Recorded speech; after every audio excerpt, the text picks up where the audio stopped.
আমার আল্লাহ সওয়াব দিয়ে পরিপূর্ণ করে দেন। যতক্ষণ পর্যন্ত কথা হবে প্রথম থেকে শেষ পর্যন্ত আমরা সকলেই বিনা ওজোর, কোনো ওজন না থাকলে থাকার চেষ্টা করব ইনশাআল্লাহ।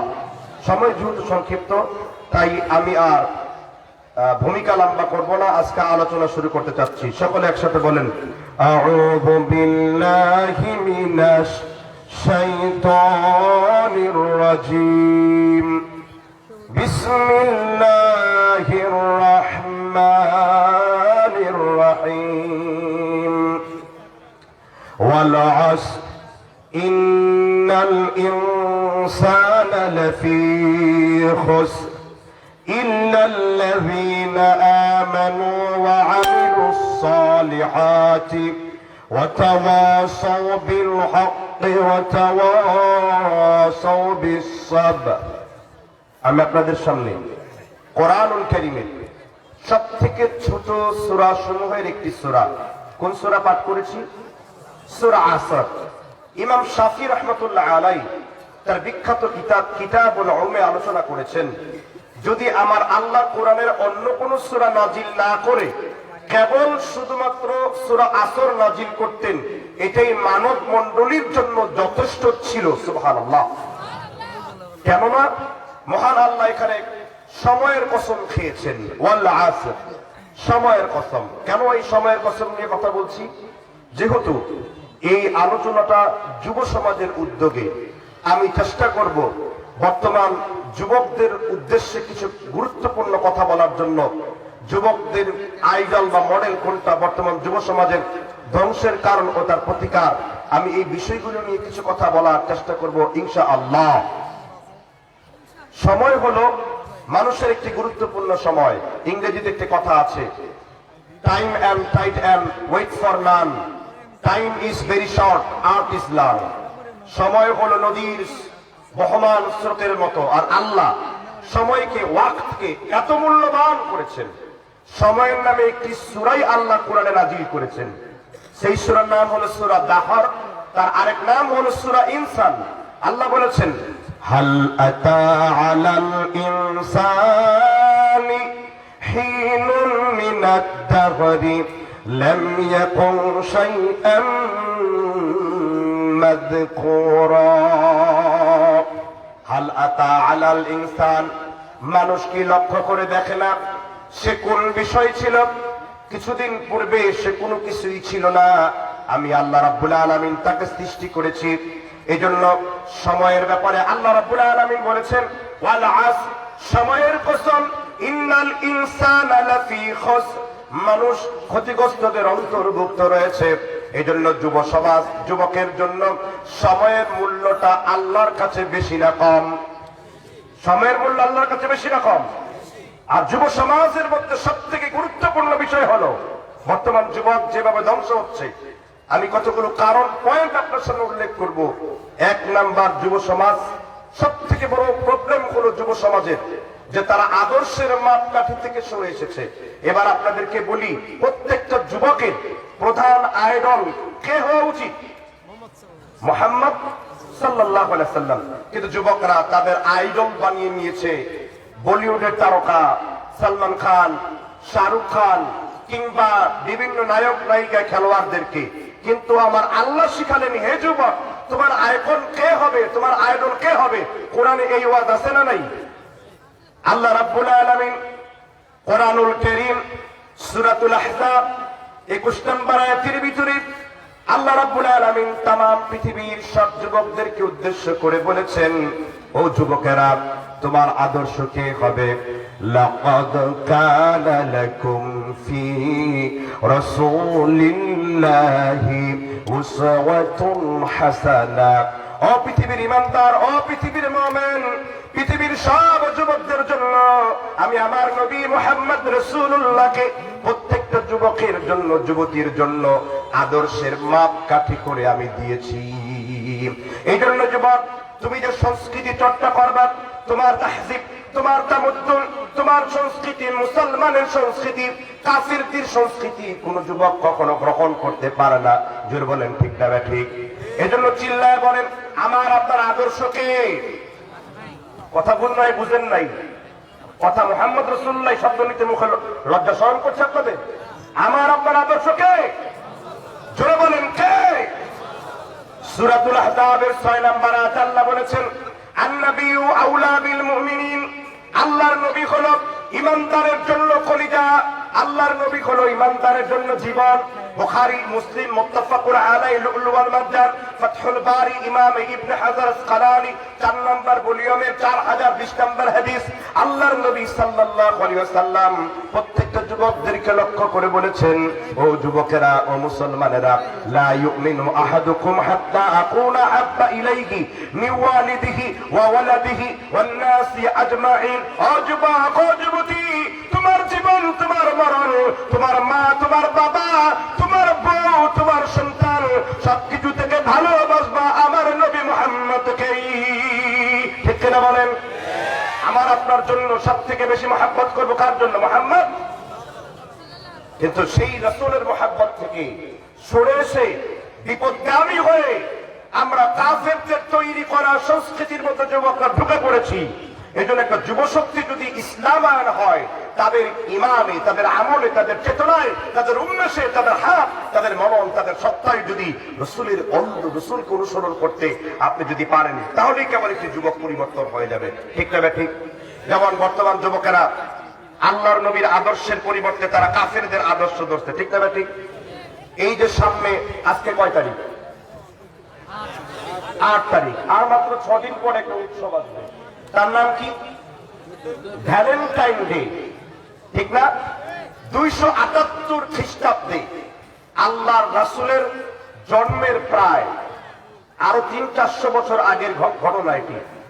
সেন্ট ভ্যালেন্টাইন, যিনি একজন খ্রিস্টান পোপ ছিলেন, দায়ী ছিলেন, তাকে খ্রিস্টান ধর্মে, তাওহীদের ধর্ম প্রচার করার জন্য, আসহাবে কাহফের পরের ঘটনা এগুলো, তাকে বন্দী করা হলো। তিনি জেলখানায় এগুলা তাওহীদের দাওয়াত দিলেন, তাকে ধরলো এবং তাকে শাস্তি দিল, হত্যা করলো।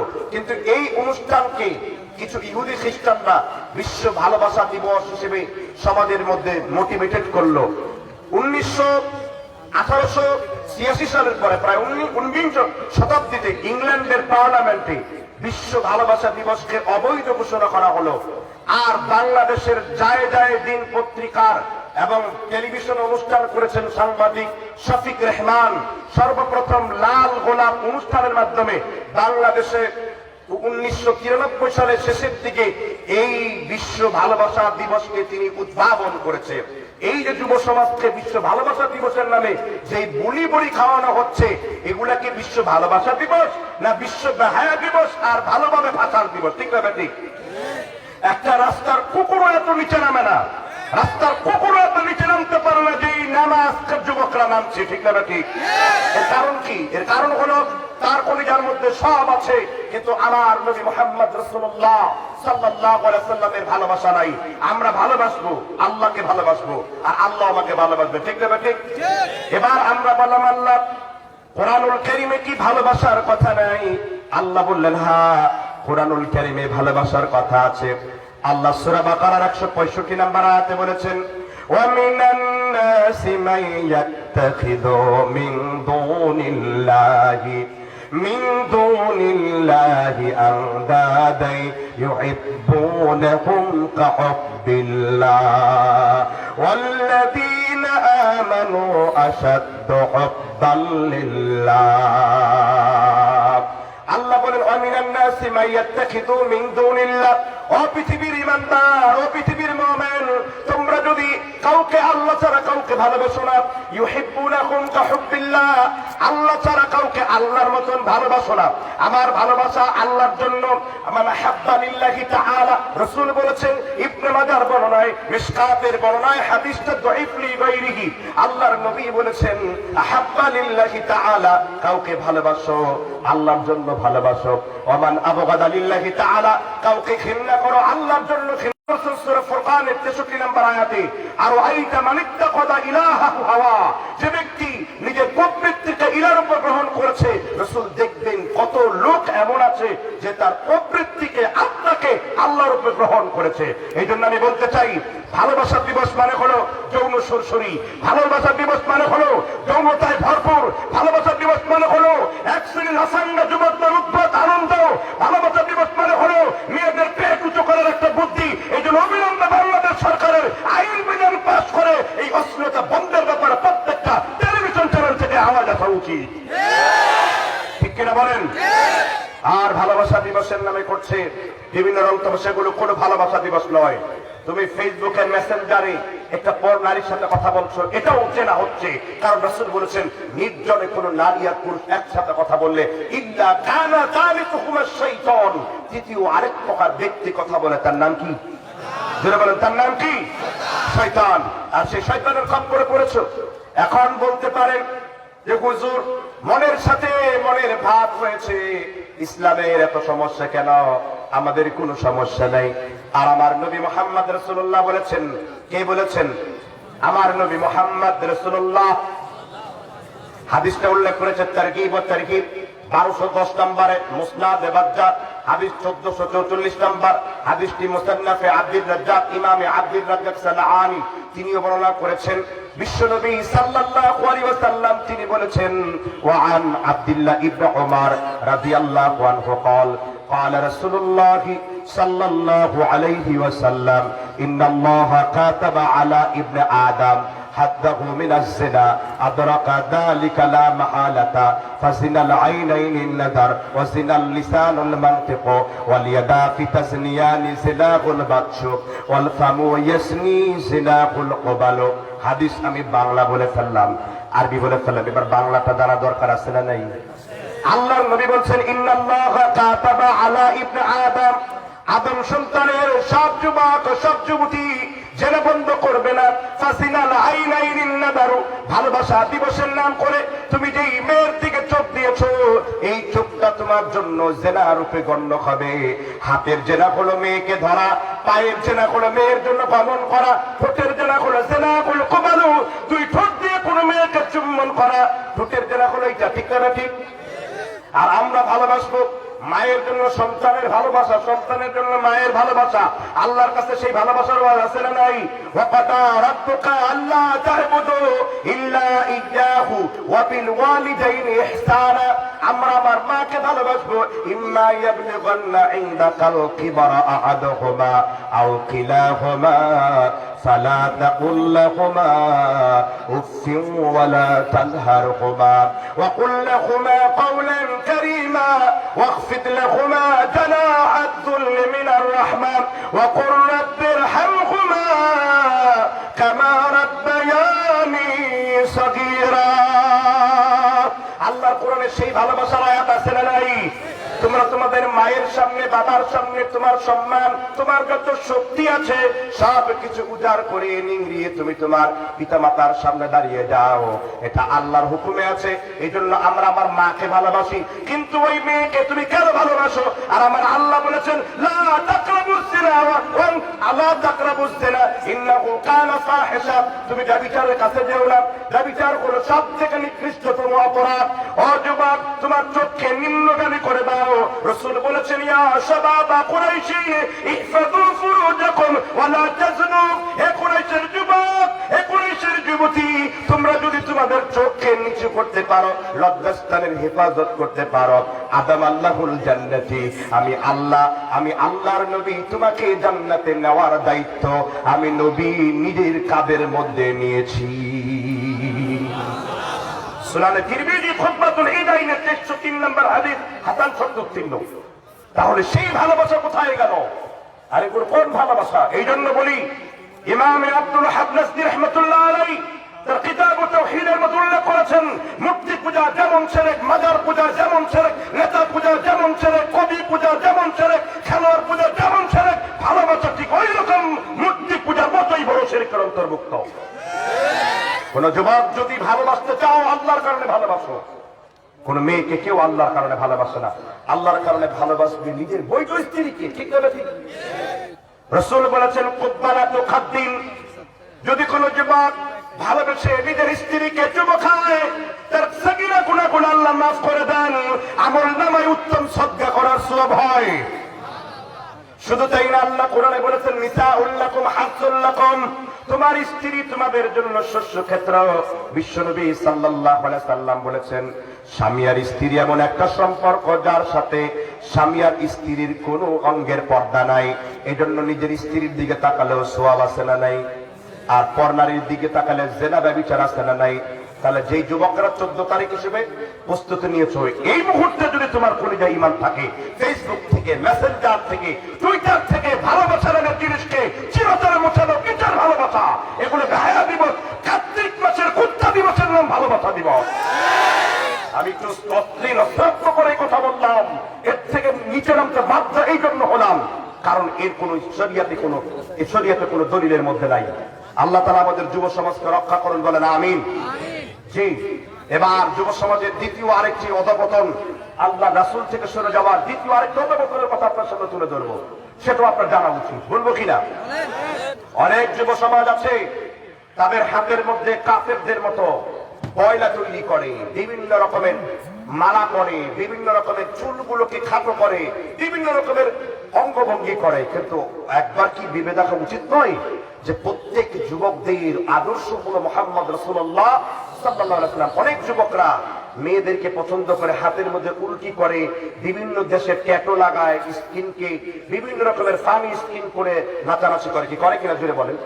আপনাদের দেশের যুবকদের মধ্যে এগুলো আছে, এগুলো কিন্তু ইসলামের ইমোশনকে নষ্ট করে দিচ্ছে। অথচ আমার নবী মুহাম্মদ রাসূলুল্লাহ সাল্লাল্লাহু আলাইহি ওয়াসাল্লাম তিনি বলেছেন, আল্লাহ রাসূল বলেছেন, এই হাদিসটি উল্লেখ করেছে তারা কুতনি 1 নম্বর খণ্ডের 104 নম্বর পৃষ্ঠা। এছাড়া হাদিসটি উল্লেখ করেছে সহিহ ইবনে খুজাইমা 2 নম্বর ভলিউমের 148 নম্বর পৃষ্ঠায়। এছাড়া হাদিসটি উল্লেখ করেছে মিশকাত শরীফের সরা মিরকাতুল মাফাতিহ মোল্লা আলী কারি আল হানাফি 4 নম্বর ভলিউমের 130 নম্বর পৃষ্ঠাতে নবী মুহাম্মদ রাসূলুল্লাহ সাল্লাল্লাহু আলাইহি ওয়াসাল্লাম তিনি বলেছেন, وعن عبد الله بن عمر رضي الله عنه قال قال رسول الله صلى الله عليه وسلم আব্দুল্লাহ ইবনে ওমর রাদিয়াল্লাহু তাআলা আনহু তিনি বর্ণনা করেছেন, বিশ্বনবী সাল্লাল্লাহু আলাইহি ওয়াসাল্লাম তিনি বলেছেন যে নিঃসন্দেহে ওই সমস্ত যুবকদের উপর, যুবতীর উপরে আল্লাহর লানত, লানাল্লাহুল ওয়াশিমাতা ওয়াল মুস্তাওশিমা, লানাল্লাহুল মুতানাম্মিসাতি ওয়াল মুতাফাল্লিজাতি লিল হুসনিল মুগায়্যিরাতি খালাকাল্লাহ। আল্লাহর নবী বলেছেন লানাল্লাহুল ওয়াশিমাতা ওয়াল মুস্তাওশিমা, ওই যুবকের উপরে আল্লাহর লানত, ওই যুবতীর উপরে আল্লাহর লানত যে তার হাতের পায়ের চিত্র অঙ্কন করে, বিভিন্ন রকমের ট্যাটু অঙ্কন করে, ওই মেয়েদের উপরে আল্লাহর লানত। মুতানাম্মিসাতি ওয়াল মুতাফাল্লিজাতি লিল হুসনিল মুগায়্যিরাতি খালাকাল্লাহ, যেই মেয়েরা তাদের ভ্রুগুলোকে উপরায়া, ভ্রুকে ধারণ করে। এই জন্য যুবকদেরকে বলছি, ও যুবকেরা তোমরা আধুনিকতার নামে আল্লাহর নবীর সুন্নত গুলাকে বুলন্ডিত করো না। আবার যুবকদেরকে দেখি চুলের বিভিন্ন রকমের তরিকা রাখে, কেউ এতটুকু চুল রাখে, কেউ অসভ্যর মতো চুল রাখে। আর আমার নবী মুহাম্মদ রাসূলুল্লাহ সাল্লাল্লাহু আলাইহি ওয়াসাল্লাম যেইভাবে চুল রেখেছেন, ওইটা তোমার জন্য চুল রাখার তরিকা। তুমি এই যে কাফের মুশরিকদেরকে অনুসরণ করেছো, এই অনুসরণ করার ভয়ঙ্কর ব্যাপার সম্পর্কে আমার নবী বলেছেন, ইবনে মাজাহ 4120 নম্বর হাদিস, ওয়া আন আনাস ইবনে মালিক রাদিয়াল্লাহু আনহু قال قال رسول الله صلى الله عليه وسلم من تشبه بقوم فهو منهم, যে ব্যক্তি অন্য কোন জাতির সাদৃশ্যতা অবলম্বন করলো, আল্লাহ তাআলা ওই জাতির সাথে তার হাসর ঘটায় দিলেন। এই জন্য আমার সমস্ত আমল কার সাথে মিলানো হবে? আমার আমল কার সাথে মিলানো হবে? বলতে পারলেন না? কোন বেদলিলি কথা বলার দরকার নাই। আমি মুসলিম শরীফের 559 নম্বর হাদিসটি বললেই পেয়ে যাবেন উত্তর।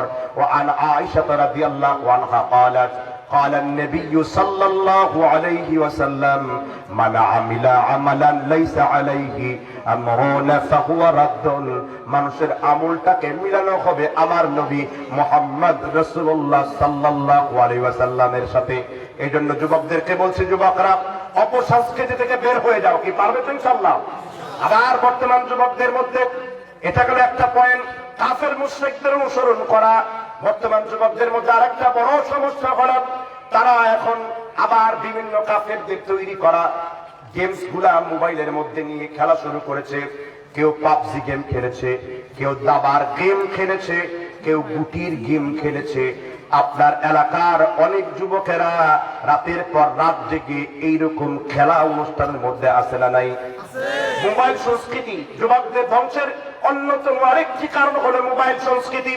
মোবাইলটা উপকারে, আপনি ফেসবুকে যখন একটা গান পোস্ট করলেন, কিয়ামত পর্যন্ত যতদিন পর্যন্ত এই গান থাকবে ততদিন পর্যন্ত গুনাহ দায়ভারটা কিন্তু আপনার নিতে হবে। আমার আল্লাহ কোরআনের সূরা মায়েদার 1 থেকে 3 নম্বর আয়াতে বলেছেন, ওয়া তাআওয়ানু আলাল বিররি ওয়াত তাকওয়া, তোমরা ভালো কাজে একজন আরেকজনকে সাহায্য করো, পাপের কাজে কেউ কাউকে সাহায্য করো না। কারণ কি? আল্লাহ তাআলা সীমালঙ্ঘনকারীদের পছন্দ করেন না। এই জন্য যুবকদের উচিত হবে ভালো কাজে একজন আরেকজনকে সাহায্য করা, ঠিক না ঠিক? কিন্তু আপনি মোবাইল পেয়ে এই ফেসবুক অ্যাপসের মধ্যে বিভিন্ন গান শেয়ার করছেন, নাটকের খণ্ড অংশ শেয়ার করছেন, আপনি একটা অন্য অপরাধ কোনো কথা শেয়ার করেছেন, এটা একটা মিথ্যা সাক্ষীর মতো অংশীদারিত্বের গুনাহ হবে। কথা বুঝতে পারছেন কিনা? কারণ আপনি তো একদিন মরে যাবেন, কিন্তু আপনার এই ইন্টারনেটের কল্যাণে এই পোস্টগুলো কিয়ামত পর্যন্ত মানুষের চোখের সামনে যাবে। এই জন্য এই পোস্টগুলো করার পূর্বে অত্যন্ত গুরুত্ব দিয়ে ভেবে চিন্তা ভাবনা করা উচিত যে আমি কি শেয়ার করছি। বর্তমান ধ্বংসের একটি বাহন হলো মোবাইল ফোন।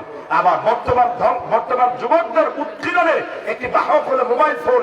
যদি আপনারা আমাদের জাকির নায়েকের মতন কোরআন সুন্নাহর আলেমদের বক্তব্যগুলো শুনেন, তাহলে এই বক্তব্যগুলো শোনার দ্বারা অনেক ছেলেরা দাড়ি রেখেছে, অনেক ছেলেরা জেনা বন্ধ করেছে, অনেক ছেলেরা পাপের পথকে পরিত্যাগ করেছে, অনেক ছেলেরা ভালো পথে চলেছে, মসজিদ চিনেছে, অনেক ছেলেরা তাওহীদ চিনেছে, ইসলাম থেকে জীবন পরিচালনা করে তার জীবনটা ইয়াউমিল আখিরাত দিয়ে সম্পূর্ণ ভরে ফেলেছে। বলেন সুবহানাল্লাহ। এটার বৈধ দিকও আছে, এটার অবৈধ দিকও আছে। আবার অনেক যুবকেরা মোবাইল ফোনের ভেতরে গেমস খেলে। গেমস আছে না নাই? আপনার এলাকায় অনেক মুরব্বীরা তাসও খেলে, রুইতন, টেক্কা, হরতল, বিভিন্ন রকমের গেমস আমাদের দেশে আছে না নাই? যুবকেরা মোবাইল পেয়ে ফ্রি ফায়ার, পাবজি গেম খেলে। আর আমার নবী মুহাম্মদ রাসূলুল্লাহ সাল্লাল্লাহু আলাইহি ওয়াসাল্লাম তিনি বলেছেন, বলবেন কি হাদিস? খুব কষ্ট লাগতেছে আপনাদের শুনতে।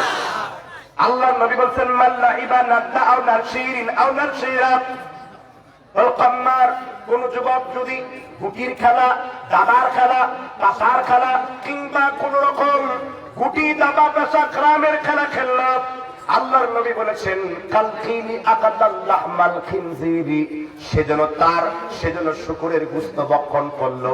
কিসের গোশত ভক্ষণ করলো? শুকরের গোশত। বলেছেন মুহাম্মদ। তাহলে মোবাইলে ক্লাম খেললে, পাবজি খেললে, কার্ড খেললে, তাস খেললে, দাবা খেললে কিসের গোশত ভক্ষণ করেছো? বলেছেন মুহাম্মদ। ওয়াসাবাগা ইয়াদাহু, আর সেজন্য তার হাত, সেজন্য তার পা শুকরের রক্ত দ্বারা রঞ্জিত করলো। শুকরের রক্ত লাগালা, শুকরের রক্ত পায়ে লাগিয়েছো, হাতে লাগিয়েছো, শুকরের রক্ত লাগিয়ে আল্লাহওয়ালা হতে পারবা না। কারণ তোমার জন্য আমার নবী এই কাজগুলো হারাম বলে ঘোষণা দিয়েছেন। ঠিক কিনা বলেন? কিন্তু যুবকদের সেই জোয়ার আর উঠে না। এই জন্য কবি আল্লামা ইকবাল চমৎকার করে বলেছেন, ওছে মে তুম কন তারা তামুজ্জুন মে খুলুদ জিনকে দেখায় শর্মায়ে শর্মায়ে ইয়াহুদ। রীতিনীতি তোমার খ্রিস্টান সমাজ, হিন্দু তুমি সভ্যতায়, এই কি সেই মুসলমান তাকে দেখে ইহুদিরাও লজ্জা পায়? ঠিক না ঠিক? মুসলমানদের সংস্কৃতি সব ভুলে গিয়েছো। মুসলমানদের সংস্কৃতি ছেড়ে কাফেরদের সংস্কৃতিকে নিজের সংস্কৃতি মনে করেছো। কিসের 31st নাইট ডে, কিসের তোমার 8 দিন বাঙালি ছিলাম রে? আমরা প্রথম দিন থেকে মুসলমান। ওয়ালা তামুতুন্না ইল্লা ওয়া আনতুম মুসলিমুন, আমরা মুসলমান না হয়ে মৃত্যুবরণ করব না। ঠিক না ঠিক? তাছাড়া অন্য কোন দিবস আমরা পছন্দ করি না। আমাদের কাছে দিবস হলো কোরআন নাজিলের দিবস, আমাদের কাছে দিবস হলো ঈদ মুবারকের দিবস, আমাদের কাছে দিবস হলো ঈদুল আজহার দিবস, আমাদের কাছে দিবস হলো শবে মেরাজের দিবস, আমাদের কাছে দিবস হলো বদরের দিনের দিবস, আমাদের কাছে দিবস হলো আল্লাহ রাব্বুল আলামিন যেদিন কোরআন নাজিল করেছে ওই দিনের দিবস। আমরা কাফেরদের তৈরি করা দিবস মানি না, মানবো না। ঠিক আছে? কিন্তু আমাদের দেশে যুবকদের মধ্যে কিন্তু এই রিভাইভটা, এই উত্তীর্ণতা তাদের মধ্যে দেখা যায় না। এটার কারণ কি? এটার কারণ একটি জায়গাতে আমাদের যুবকদের মধ্যে ইসলামী চিন্তা চেতনাটা নষ্ট হয়ে গেছে, দুই চোখের মধ্যে আখিরাতটা লাগানো নাই। ঠিক না ঠিক? যদি আখিরাত লাগানো থাকতো তাহলে তুমি কোনোদিন আল্লাহর পথ থেকে বের হতে পারতে না। এই জন্য যুবকদের এই মোবাইল ফোন থেকে সাবধান হতে হবে। এই মোবাইল ফোনে আরেকটি মারাত্মক ইফেক্টিভ বর্তমান দিক হলো, এই মোবাইল ফোনটা বর্তমানে হয়েছে জেনা ব্যভিচারের বাহন। এক শ্রেণীর বিদেশে থাকে যুবক, সে তো মাস্টার মিশন করতে করতেই তার জীবন যৌবন শেষ হয়ে গেছে। মাস্টার মিশনের বাংলা দরকার আছে বলা? মাস্টার মিশন কি বুঝছেন? বুঝেন নাই বোধ হয়। সবাই বুঝেন নাই। হস্তমৈথুন করা, এবার বুঝছেন তো? বিদেশ থাকে যুগের পর যুগ, মাসের পর মাস, বিয়ে করেন না, 29 পার হয়েছে, 30-34 বছর, সে চলে কি করে? তার যৌবন টিকে কি করে? ওই মাস্টার মিশন করে চলছে। ঠিক না ঠিক? এটা কারণ কি? এর কারণ হলো মোবাইল ফোন। মোবাইল ফোন এমন একটা জাদু, শয়তানের ডাইনি, ইলুমিনাতির এমন একটি অথরিটি বা সোর্স, সে আপনাকে বাধ্য করে পর্ন ভিডিও দেখার জন্য। যতক্ষণ পর্যন্ত আপনি পর্ন ভিডিও, নিষিদ্ধ ভিডিও না দেখেন, ততক্ষণ পর্যন্ত শয়তান কিন্তু আপনারে গুতা মারতে বাদ দেয় না। আল্লাহ তাআলা বলেছেন সূরা যুখরুফের 36 নম্বর আয়াতে, ওয়া মান ইয়াশু আন যিকরি ফাহুয়া লাহু করিন। যে ব্যক্তি আল্লাহর জিকির থেকে গাফিল হয়, আমি আল্লাহ তার জন্য কারিন নামের এক প্রকারের শয়তান যুক্ত করে দেই। কি শয়তান? প্রত্যেক ব্যক্তির সাথে করিন আছে। এক সাহাবী বললেন, হে আল্লাহ রাসূল, আপনার সাথেও কি করিন আছে? রাসূল বললেন, হ্যাঁ, আমার সাথেও কারিন নামের শয়তান আছে, কিন্তু আমি এমন এক নিয়ামতের নবী, এক যুদ্ধের ময়দানে আমার শয়তান ইসলাম গ্রহণ করে ফেলেছে, ফলে সে তোমার নবীকে আর ধোকায় ফেলতে দেয় না। সুবহানাল্লাহ। আমরা এমন নবীকে পেয়েছি যেই নবীর শয়তান ও মুসলমান। আস্তে কর সুবহানাল্লাহ। আর আল্লাহ বলেছেন, আজবাক ওয়া ইম্মা ইয়ারযাকান্নাকা মিনাশ শাইতানি নাসগুন ফাস্তাইদ বিল্লাহ ইন্নাহু হুয়াস সামিউল আলীম। আজবাক, মোবাইলের মধ্যে যখন শয়তান তোমাকে পর্ন ভিডিও দেখার জন্য শক্তি করবে, সাথে সাথে তুমি আল্লাহর স্মরণ করো, ইউটিউবের মধ্যে ঢুকে আখিরাত গুলোর বক্তব্যগুলো শোনো, তুমি আব্দুল মাসিদের মতন কারীর কোরআন তেলাওয়াত শোনো, তুমি বিভিন্ন কারীদের কোরআন তেলাওয়াত শোনো, তোমাদের অন্তরটাকে আল্লাহ দ্বিগুণিত করে দেবেন। কারণ কোরআন শুনলেই ঈমান বাড়িয়ে দিবেন কে? আল্লাহ। এটা আমার কথা না, আল্লাহ সূরা আনফালের 8 নম্বর আয়াতে বলেছেন, ইন্নামাল মুমিনুনা আল্লাযীনা ইযা যুকিরাল্লাহু ওয়াজিলাত কুলুবুহুম ওয়া ইযা তুলিয়াত আলাইহিম আয়াতুহু যাদাতুহুম ঈমান। আল্লাহ বলেন, প্রকৃত ঈমানদার হলো তারা যাদের সামনে আল্লাহর নাম উচ্চারিত হলে তাদের অন্তরটা আল্লাহর ভয়ে কেঁপে ওঠে। আর যখনই তারা আল্লাহর কোরআন তেলাওয়াত শুরু করে দেয়, আমি আল্লাহ তাদের ঈমানকে বৃদ্ধি করে দেই। আর যখনই তাদের ঈমান বেড়ে যায়, তারা শুধু আমি আল্লাহর উপর ভরসা করে। মোবাইল ফোনে পর্ন ভিডিও আসক্ত হয়েছে। একটি কুদৃষ্টি থেকে বাঁচানো 12,000 টাকা তাহাজ্জুদের চাইতে প্রিয়। আশরাফ আলী থানভী রাহমাতুল্লাহ আলাইহি তার বিখ্যাত উর্দু গ্রন্থ মাওয়াইদ আশরাফিয়ার মধ্যে বলেছেন, উনি আমার ভিন্ন মাসলাকের লোক হতে পারেন, তবে ভালোটা গ্রহণ করা যায়। তিনি বলেছেন, আমার কাছে একটি কুদৃষ্টির হেফাজত করা 12,000 টাকা তাহাজ্জুদ করার চাইতেও প্রিয়। সুবহানাল্লাহ বলবেন না? এখানে যতজন যুবক আছেন, যদি এই যুবকদের সময়টা আল্লাহর সাথে, ইসলামের সাথে থাকে, রাসূল বলেছেন 7 জন ব্যক্তির স্থান আল্লাহর আরশের নিচে হবে। বুখারী মুসলিম মুত্তাফাকুন আলাইহি। ওর মধ্যে ওই যুবক যার যৌবন কালটা সব সময় আল্লাহর ঘর মাসাজিদের সাথে বাঁধা ছিল, ঈমানের সাথে ঝুলানো ছিল, সেই লোকটার স্থান হবে আল্লাহর আরশের নিচে। সুবহানাল্লাহ। কিন্তু আপনি আপনার যৌবনকাল কোন দিকে কাটাচ্ছেন? আপনি মনে করেছেন আপনাকে এমনিতে ছেড়ে নেওয়া হবে। এই যে এত বক্তব্য দেওয়া হয়, এত কথা বলা হয়, তবু আমাদের মধ্যে কেন চেঞ্জ হয় না? চেঞ্জ একটা জন্যই হয় না, যেহেতু যুবকদের মধ্যে সবকিছু আছে, একটা জিকির নাই। কিসের জিকির? যুবকরা যে পর্যন্ত একটা জিকির চালু না করতে পারবে, সেই পর্যন্ত যুবক কেন কোন মানুষের ঈমানি পরিবর্তন আসবে না। সেই জিকিরের নাম কি বলতে পারেন? কোন জিকির? বলতে পারলেন না। আল্লাহর নবী সাল্লাল্লাহু আলাইহি সাল্লাম বলেছেন, তারগীব ও তারগীবের 1344 নম্বর হাদিস, وعن ابي هريره رضي الله عنه قال قال رسول الله। এতগুলা লোকের সামনে রাসূলের দরুদ পড়েছি, কিন্তু একজন লোকের ভাগ্য হলো না নবীর দরুদ পড়ার। قال رسول الله। পিছনের লোকরা একটু সামনে আসেন, পেছনের লোকেরা সামনে এসে বসুন। অনেক লোক হয়েছে আলহামদুলিল্লাহ, এটাই কোরআনের মাহফিলের বিজয়। আপনারা সামনে আসুন। মা বোনদের একটু অনুরোধ করছি, অনেক মা বোন দাঁড়িয়ে আছে, বসার জায়গা নাই, আপনারা খুব চেপে চেপে বসুন, দয়া করে সবাই চেপে চেপে বসুন। আর কথা তাসবিহ পড়বেন, আপনারা বলেন না কেন, সব চুপ থাকেন, তাসবিহ পড়বেন, আলোচনা শুনবেন। ধন্যবাদ। আমি যে হাদিস বলতেছিলাম আবু হুরায়রা থেকে বর্ণিত। যখনই রাসূলের নাম শুনবেন কি বলবেন?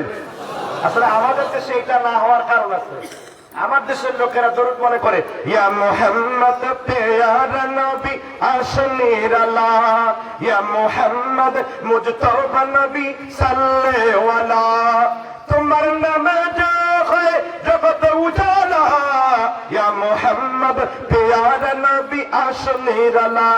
লুঙ্গি খুলতে খুলতে মাথায় বাঁধছে, কয় আমগো হুজুর কয় লাভ দিয়া পাল দিয়া জিকির করো, আল্লাহ খুশি হয়। ইয়া রাসূলুল্লাহ ইয়া হাবিবাল্লাহ। তাহলে কয় হুজুর খুব সুন্দর লাগতেছে, কিন্তু আমরা সহিহ আকীদার মানুষ, আমাদের মানহাজ সহিহ, আমরা আমার রাসূলকে সর্বোচ্চ সম্মান করব। আমার নবীর উপর যখন দরুদ পড়ব, সাথে সাথে বলবো সাল্লাল্লাহু।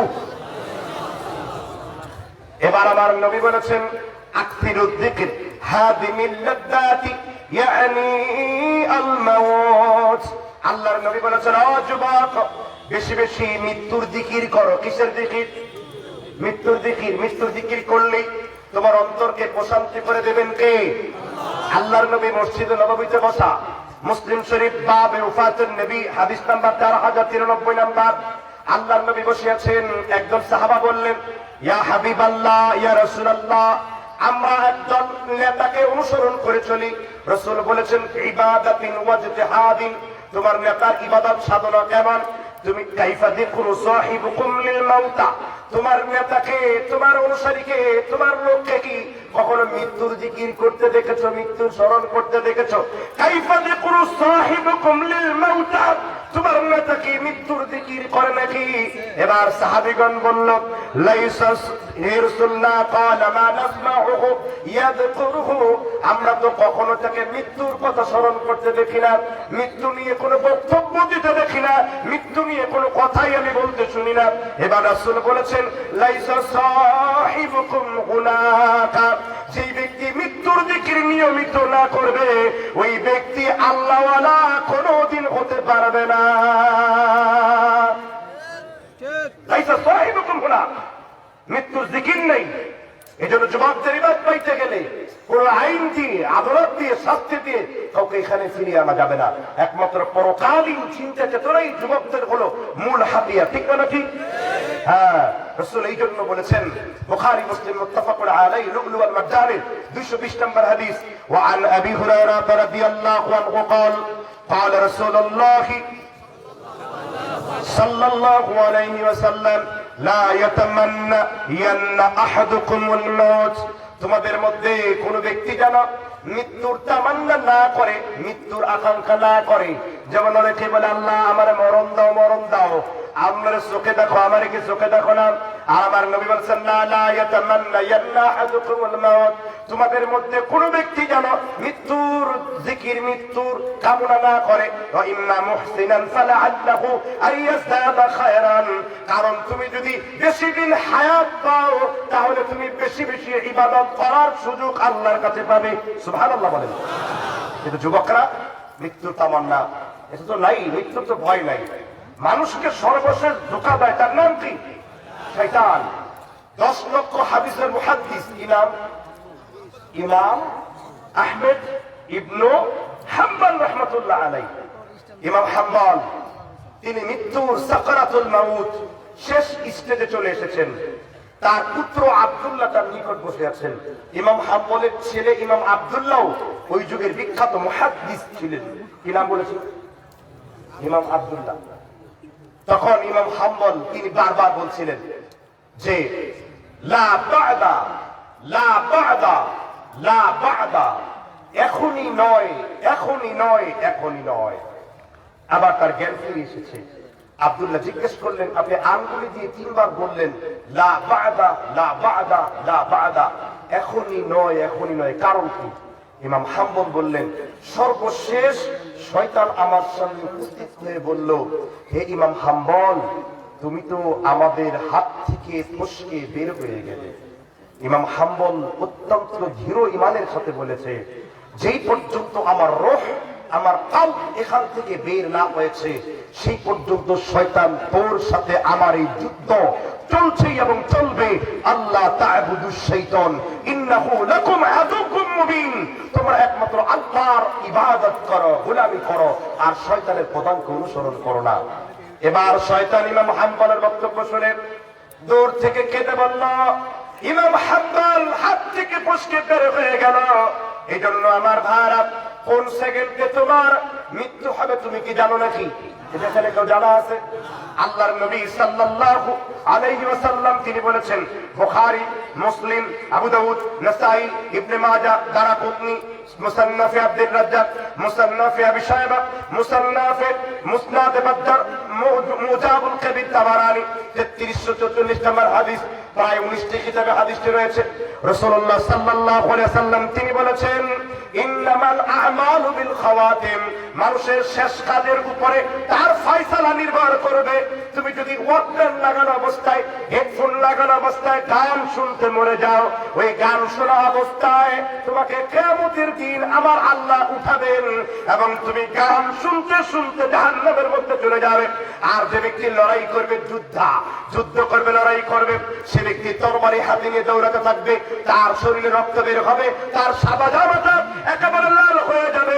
রাসূল বলেছেন, ওয়া'লামু আন্নাল জান্নাতা তাহতা ফি দিলালিস সুয়ুফি, কারণ মনে রেখো, একজন ঈমানদারের, একজন মুমিনের জান্নাত হলো তরবারির নিচে, একজন মুমিনের জান্নাত হলো তরবারির নিচে।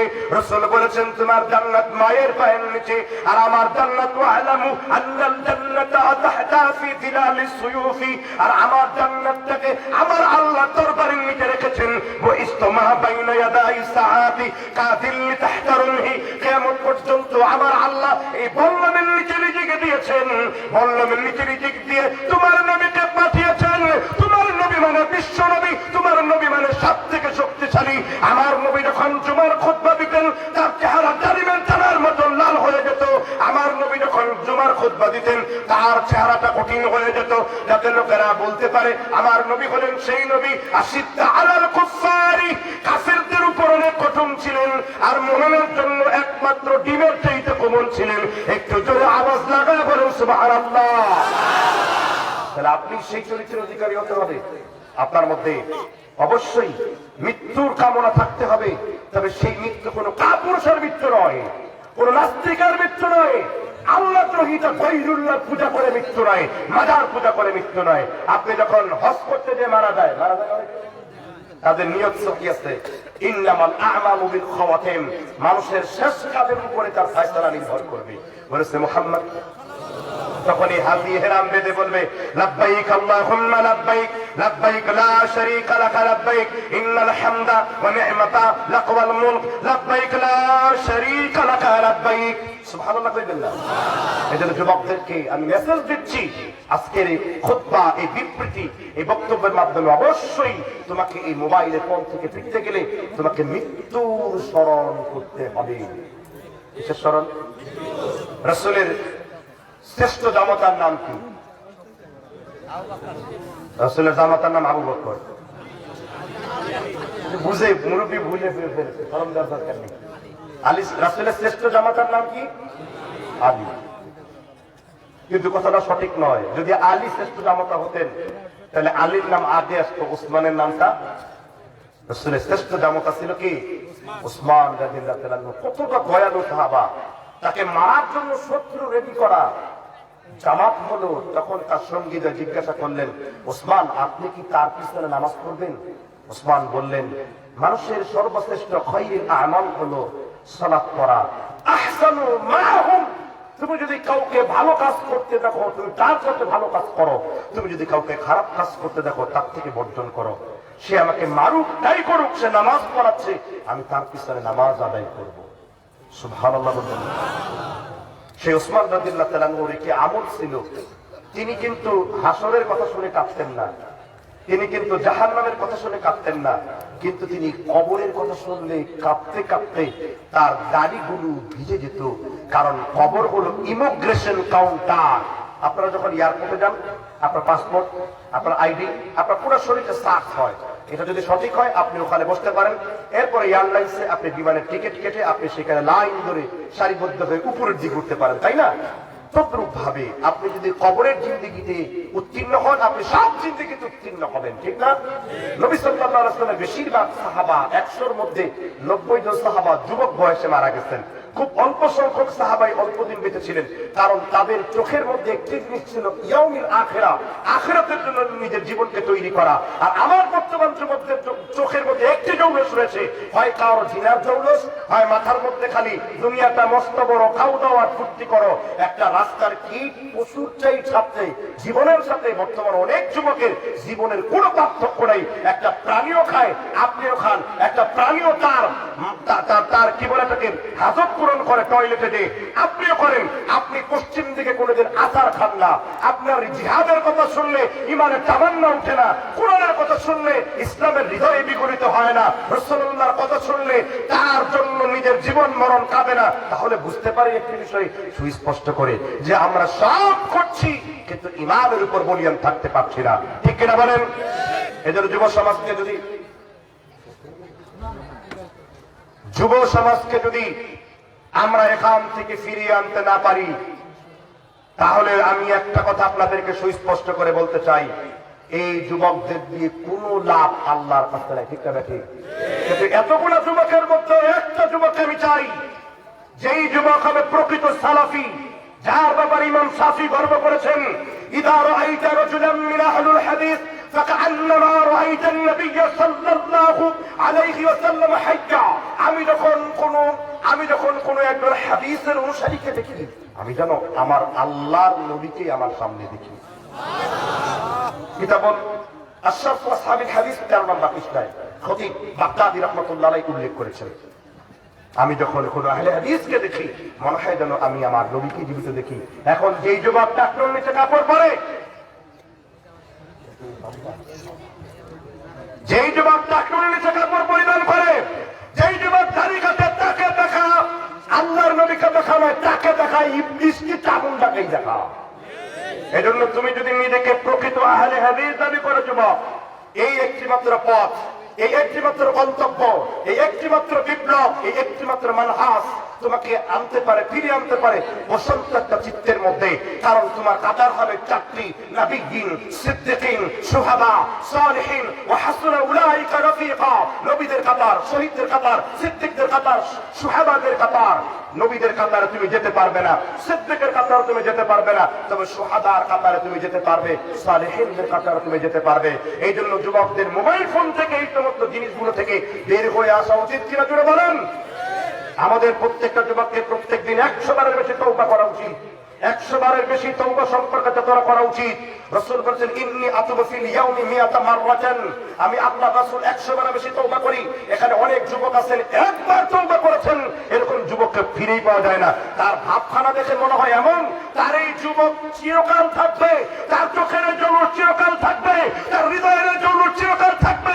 অসম্ভব যুবক। হাজারো ছেলেরা করোনা হয়ে দুনিয়া থেকে বিদায় নিয়েছে, হাজারো ছেলেরা রোড অ্যাক্সিডেন্টে মরে গিয়েছে, হাজারো ছেলেরা অসুস্থ হয়ে বিছানায় পড়ে গিয়েছে। তুমি কতদিন বাঁচবে আর কতদিন বাঁচবে না এটার উপর দিন নির্ভর করে না।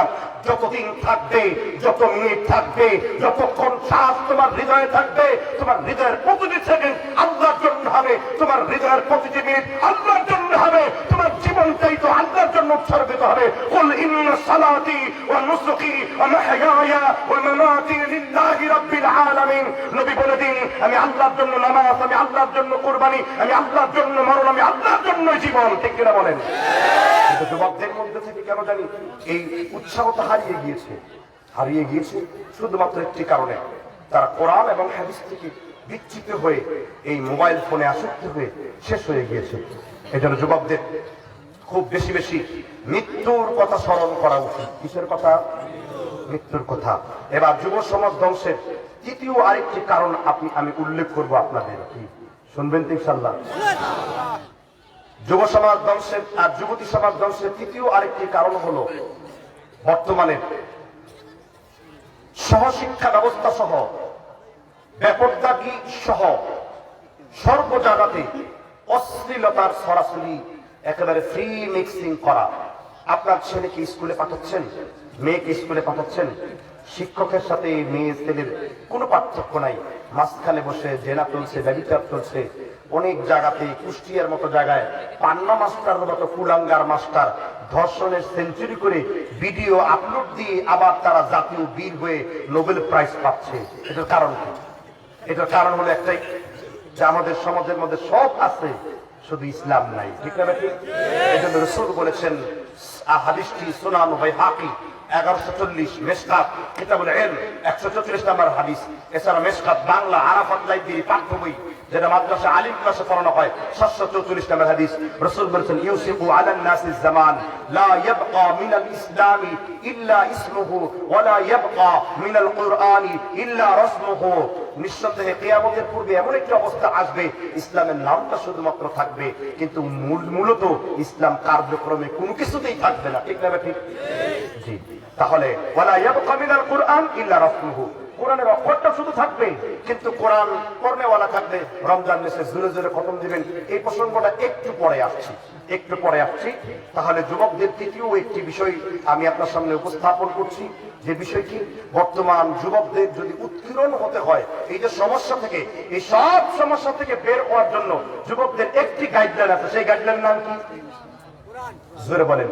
বর্তমান যুবকদের উৎকীর্ণ থেকে একটি মাত্র রাস্তা আছে, সেই রাস্তার নাম কি? এই কোরআনুল কারীম। আপনার চরিত্রটা কার মতো করা উচিত? আর মুহাম্মদ সাল্লাল্লাহু আলাইহি ওয়াসাল্লামের চরিত্র কার মতন? মুহাম্মদ সাল্লাল্লাহু আলাইহি ওয়াসাল্লামের চরিত্র কার মতন? এটা আমার কথা না, আম্মা জান আয়েশা রাদিয়াল্লাহু আনহাকে উম্মে সালামা ইবনে আব্দুর রহমান, বুখারী, ফাদলে মান কামা রমাদান 1271 নম্বর হাদিস, জিজ্ঞেস করলেন, আল্লাহর নবী নামাজের সৌন্দর্য, কিরাতের সৌন্দর্য কেমন ছিল? মা আয়েশা বললেন, ফালা তাসআল আন হুসনিহিন্না ওয়া তুলিহিন্না। আমার নবী কোরআন তেলাওয়াত কত সুন্দর ছিল, আমি আয়েশা বক্তব্য করে শেষ করতে পারবো না। আমার নবী যখন রাস্তা দিয়ে হেঁটে যেতেন, লোকেরা বলতো, হাইয়াল কোরআন কুলুবুল কোরআন, যেন আমার নবী জীবিত একটা কোরআন। 30 পারা কোরআন দেখলে যেমন মনে হয় আমার নবী ছিল, আমার নবীর জীবনটা ছিল 30 পারা কোরআনুল কারীমের মতো। আমার নবীর জীবন ছিল কার মতন? 30 পারা কোরআনের মতন।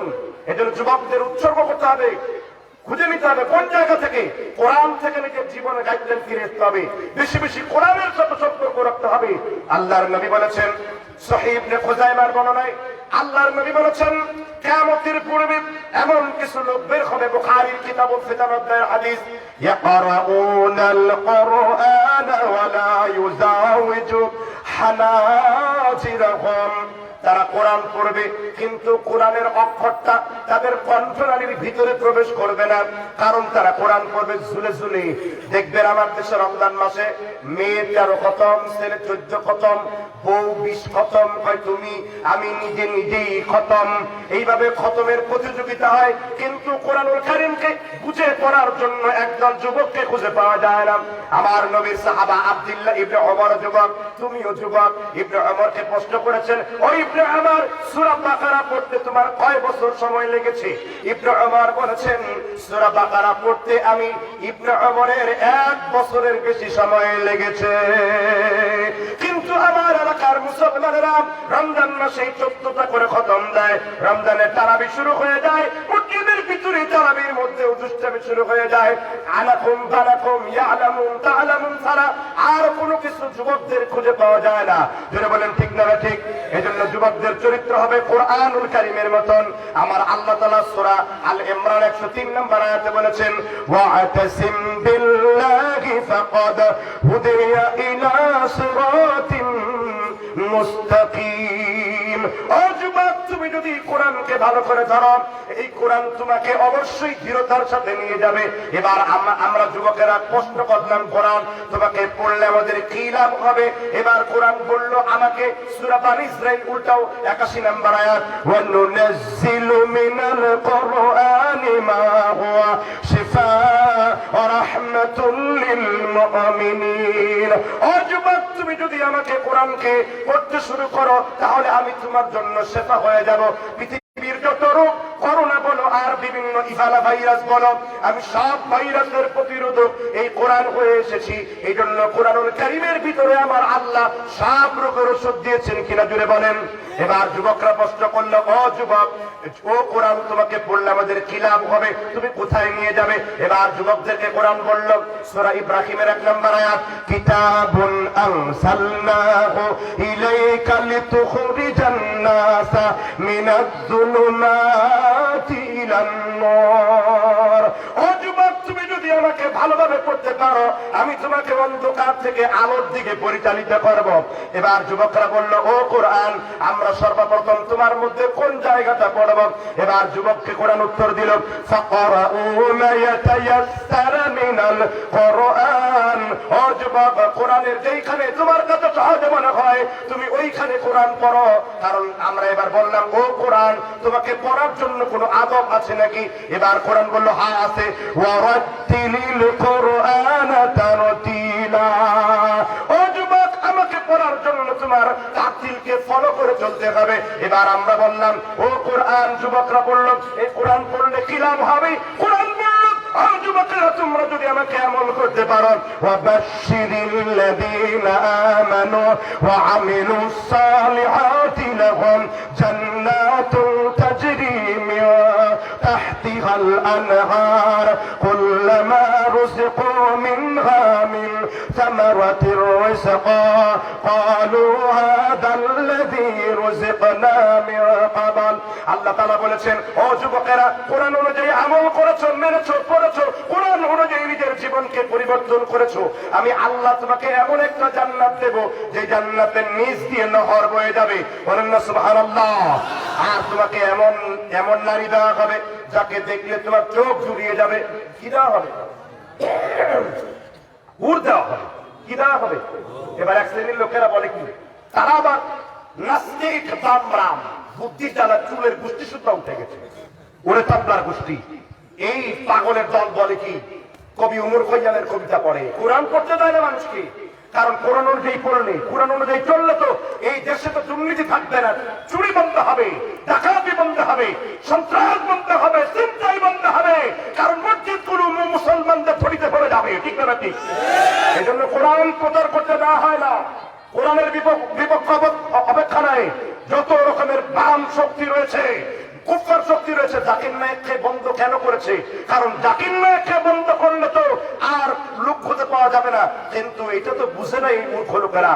আজকে যদিও এই পিস টিভি বন্ধ করে দেওয়া হয়েছে, কিন্তু ইউটিউব আর ফেসবুক হাফেজাহুল্লাহ থাকার কারণে প্রত্যেকটা মানুষের ঘরে ঘরে এক একটা জাকির নায়েকের সন্তান হয়ে, আবির্ভূত হয়ে শিরক এবং বিদআতের ফাসাদের বিরুদ্ধে আন্দোলন শুরু করে দিয়েছে। থেকে আমাদের ফিরিয়ে আনতে পারবে না, কারণ এই শক্তিটা হলো কোরআনের। আল্লাহ তাআলা বলেছেন, নাহনু নাযালনা যিকরা ওয়া ইন্না লাহু লাহাফিজুন। কোরআন নাজিল করেছি আমি, আর এর হেফাজত করার দায়িত্ব কে নিয়েছেন? আল্লাহ নিয়েছেন। এজন্য যুবকদের যদি রিভাইভ হতে হয়, এই মহাগ্রন্থ এই কোরআনের সাথে একটা সম্পর্ক দরকার আছে না নাই? এই যুবকদের হুর দেওয়া হবে। এখন নাস্তিকরা কবিতা লেখলো, এই বেলা বায় মদ পান করে নাও, কাল শীতের ভরসা কই, চাঁদনি জাগিবে যুগ যুগ ধরি, আমরা তো রব না সই, নগদ জাপাও হাত পেতে নাও, বাকির খাতায় শূন্য থাক, কিলাম শুনে দূরের বাদ্য মাঝখানে যে বেজায় ফাঁক। এইসব কবিতা বলে ইন্সপাইরেশন করছে। পাঠ্যপুস্তকে যদি কোরআন ঢুকিয়ে দেওয়া হতো, অন্তত আজকে অনুষ্কা বিহারের মতো বাচ্চারা যৌন কর্ম করে হারায় যেত না। বরিশালে টাঙ্কি যদি উঁচা করে 3000 টাটকা জারক সন্তান পাওয়া যেত না। রাস্তার মোড়ে মোড়ে বিভিন্ন অবৈধ সন্তান ডাস্টবিনে খুঁজে পাওয়া যেত না। এটার কারণ কি? এটার কারণ একটাই, কারণ যুবকরা যেই পর্যন্ত কোরআন চর্চা না করবে এবং সালাফদের বই পুস্তক চর্চা না করবে, ওই পর্যন্ত একটি যুব সমাজ ধ্বংসের দিকে ঠেলে যাবে। ঠিক না ঠিক? যুবককে ফুর্তি করার জন্য রাখা হয়েছে ফেসবুকে বিভিন্ন নগ্ন অ্যাপ, যুবকদেরকে ফুর্তিতে রাখার জন্য ইউটিউবে নগ্ন অ্যাপ দেওয়া হয়েছে।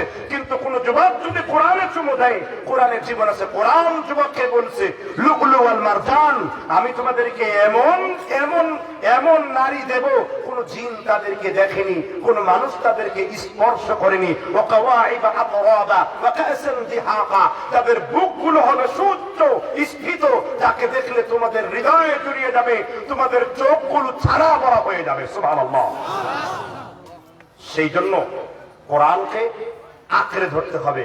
এটা যুবকদের রিভাইভ হওয়ার একটি অন্যতম বড় কি মেডিসিন। এবার আসেন, যুবকদের এই মেডিসিন তো গ্রহণ করলেন আপনারা, এবারে কোরআনকে কিভাবে শিখবেন? এক শ্রেণীর পথভ্রষ্ট যুবক আছে, যুবকদের আইকন কারা হবে? যুবকদের আইকন কারা হবে বলেন তো?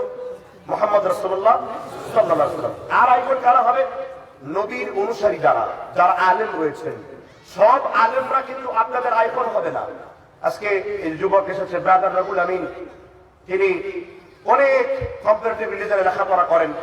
আমাদেরকে বিশেষ করে আমাদের দুইজনকে বিভিন্ন প্রতিবাদী ভিডিও করতে প্রায় সময় আপনারা দেখে থাকেন। এটার কারণ হলো বর্তমান যুবকরা ইন্টারনেটের কল্যাণে অনেকেই সালাফদের নিয়ম কানুন অনুসরণ করেছে। দেখেন, এখন কিন্তু আর গান বাজনা হয় না, হয় যুবকরা মাহফিলের আয়োজন করে। এখন কিন্তু আগের মতো যাত্রা হয় না, হয় যুবকরা মাহফিলের আয়োজন করে। এখন কিন্তু আর সিনেমা হল গুলো একটাও চালু হয় না, সব সিনেমা হল গুলো দেউলিয়া হয়ে, কোথাও সিনেমা হল ভেঙে আবার মসজিদ করতে, এতদিন যাই করতে পাপের কাম আর বাদ দিয়া এখন মসজিদ করে পাপার সপ্তাহে সমান সমান করে রেখে দেয়। এটা আমার দেখা, নাম বলবো না, বাংলাদেশের একজন স্বনামধন্য শিল্পপতি আমার কাছ থেকে ফতোয়া নিয়ে তিনি সিনেমা হলের জায়গাগুলো সব ঘুরিয়ে তওবা করে সেখানে আল্লাহর ঘর তৈরি করেছে। এটা কি আমাদের জন্য বড় কামিয়াবি নয়? এই যে দেখেন, সব জায়গাগুলোকে বর্তমান দখল করছে কে? এই কোরআন এবং হাদিসের মাহফিল গুলো। আমি বিশ্বাস রাখি এইভাবে যদি রেফারেন্স ভিত্তিক বক্তব্য সমাজে চলতে থাকে, আমাদের বদলে যাওয়াটা সময়ের ব্যাপার মাত্র। ঠিক না ঠিক? কিন্তু এই জন্য আপনাদেরকে ক্লিয়ার করতে হবে, কাদের আইডলকে আপনি অনুসরণ করবেন। সবার আইডলকে আপনি অনুসরণ করতে পারবেন না। যাদের আকীদা, যাদের মানহাজ এই গন্ডগোল রয়েছে, এদেরকে আপনি আইকন হিসেবে ব্যবহার করতে পারবেন না। কেননা আপনার ভালোবাসার মূল ভিত্তি হলো আল্লাহর রাসূলের কারণে ভালোবাসা। আপনার বিদ্বেষ করার মূল ভিত্তি হলো আল্লাহর রাসূলের কারণে বিদ্বেষ করা।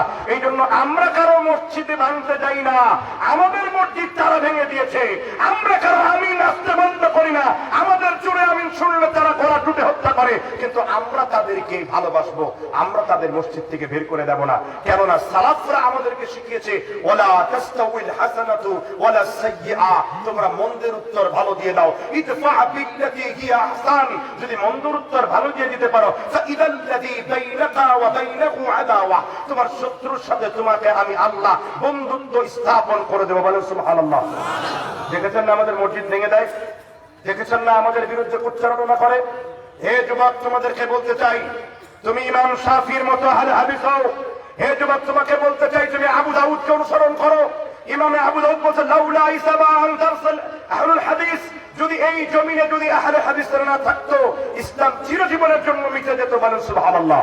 কিন্তু সেই আহলে হাদিস, প্রকৃত আহলে হাদিস হতে হবে, আহলে হাদিস হতে হবে আব্দুল্লাহিল কাফি আল কুরাইশির মতো, আহলে হাদিস হতে হবে আসাদুল্লাহ গালিবের মতন, আহলে হাদিস হতে হবে শহীদুল্লাহ খান মাদানির মতন, আহলে হাদিস হতে হবে সফিউর রহমান মুবারকপুরীর মতন, আহলে হাদিস হতে হবে নওয়াব সিদ্দিক হাসান খান ভুবনির মতন, আহলে হাদিস হতে হবে আল্লামা ইহসান ইলাহি জহিরের মতন, আহলে হাদিস হতে হবে আল্লামা সানাউল্লাহ মৃত্যুথারীর মতন, আহলে হাদিস হতে হবে মুফতি আব্দুর রউফ রাহমাতুল্লাহ আলাইহির মতন।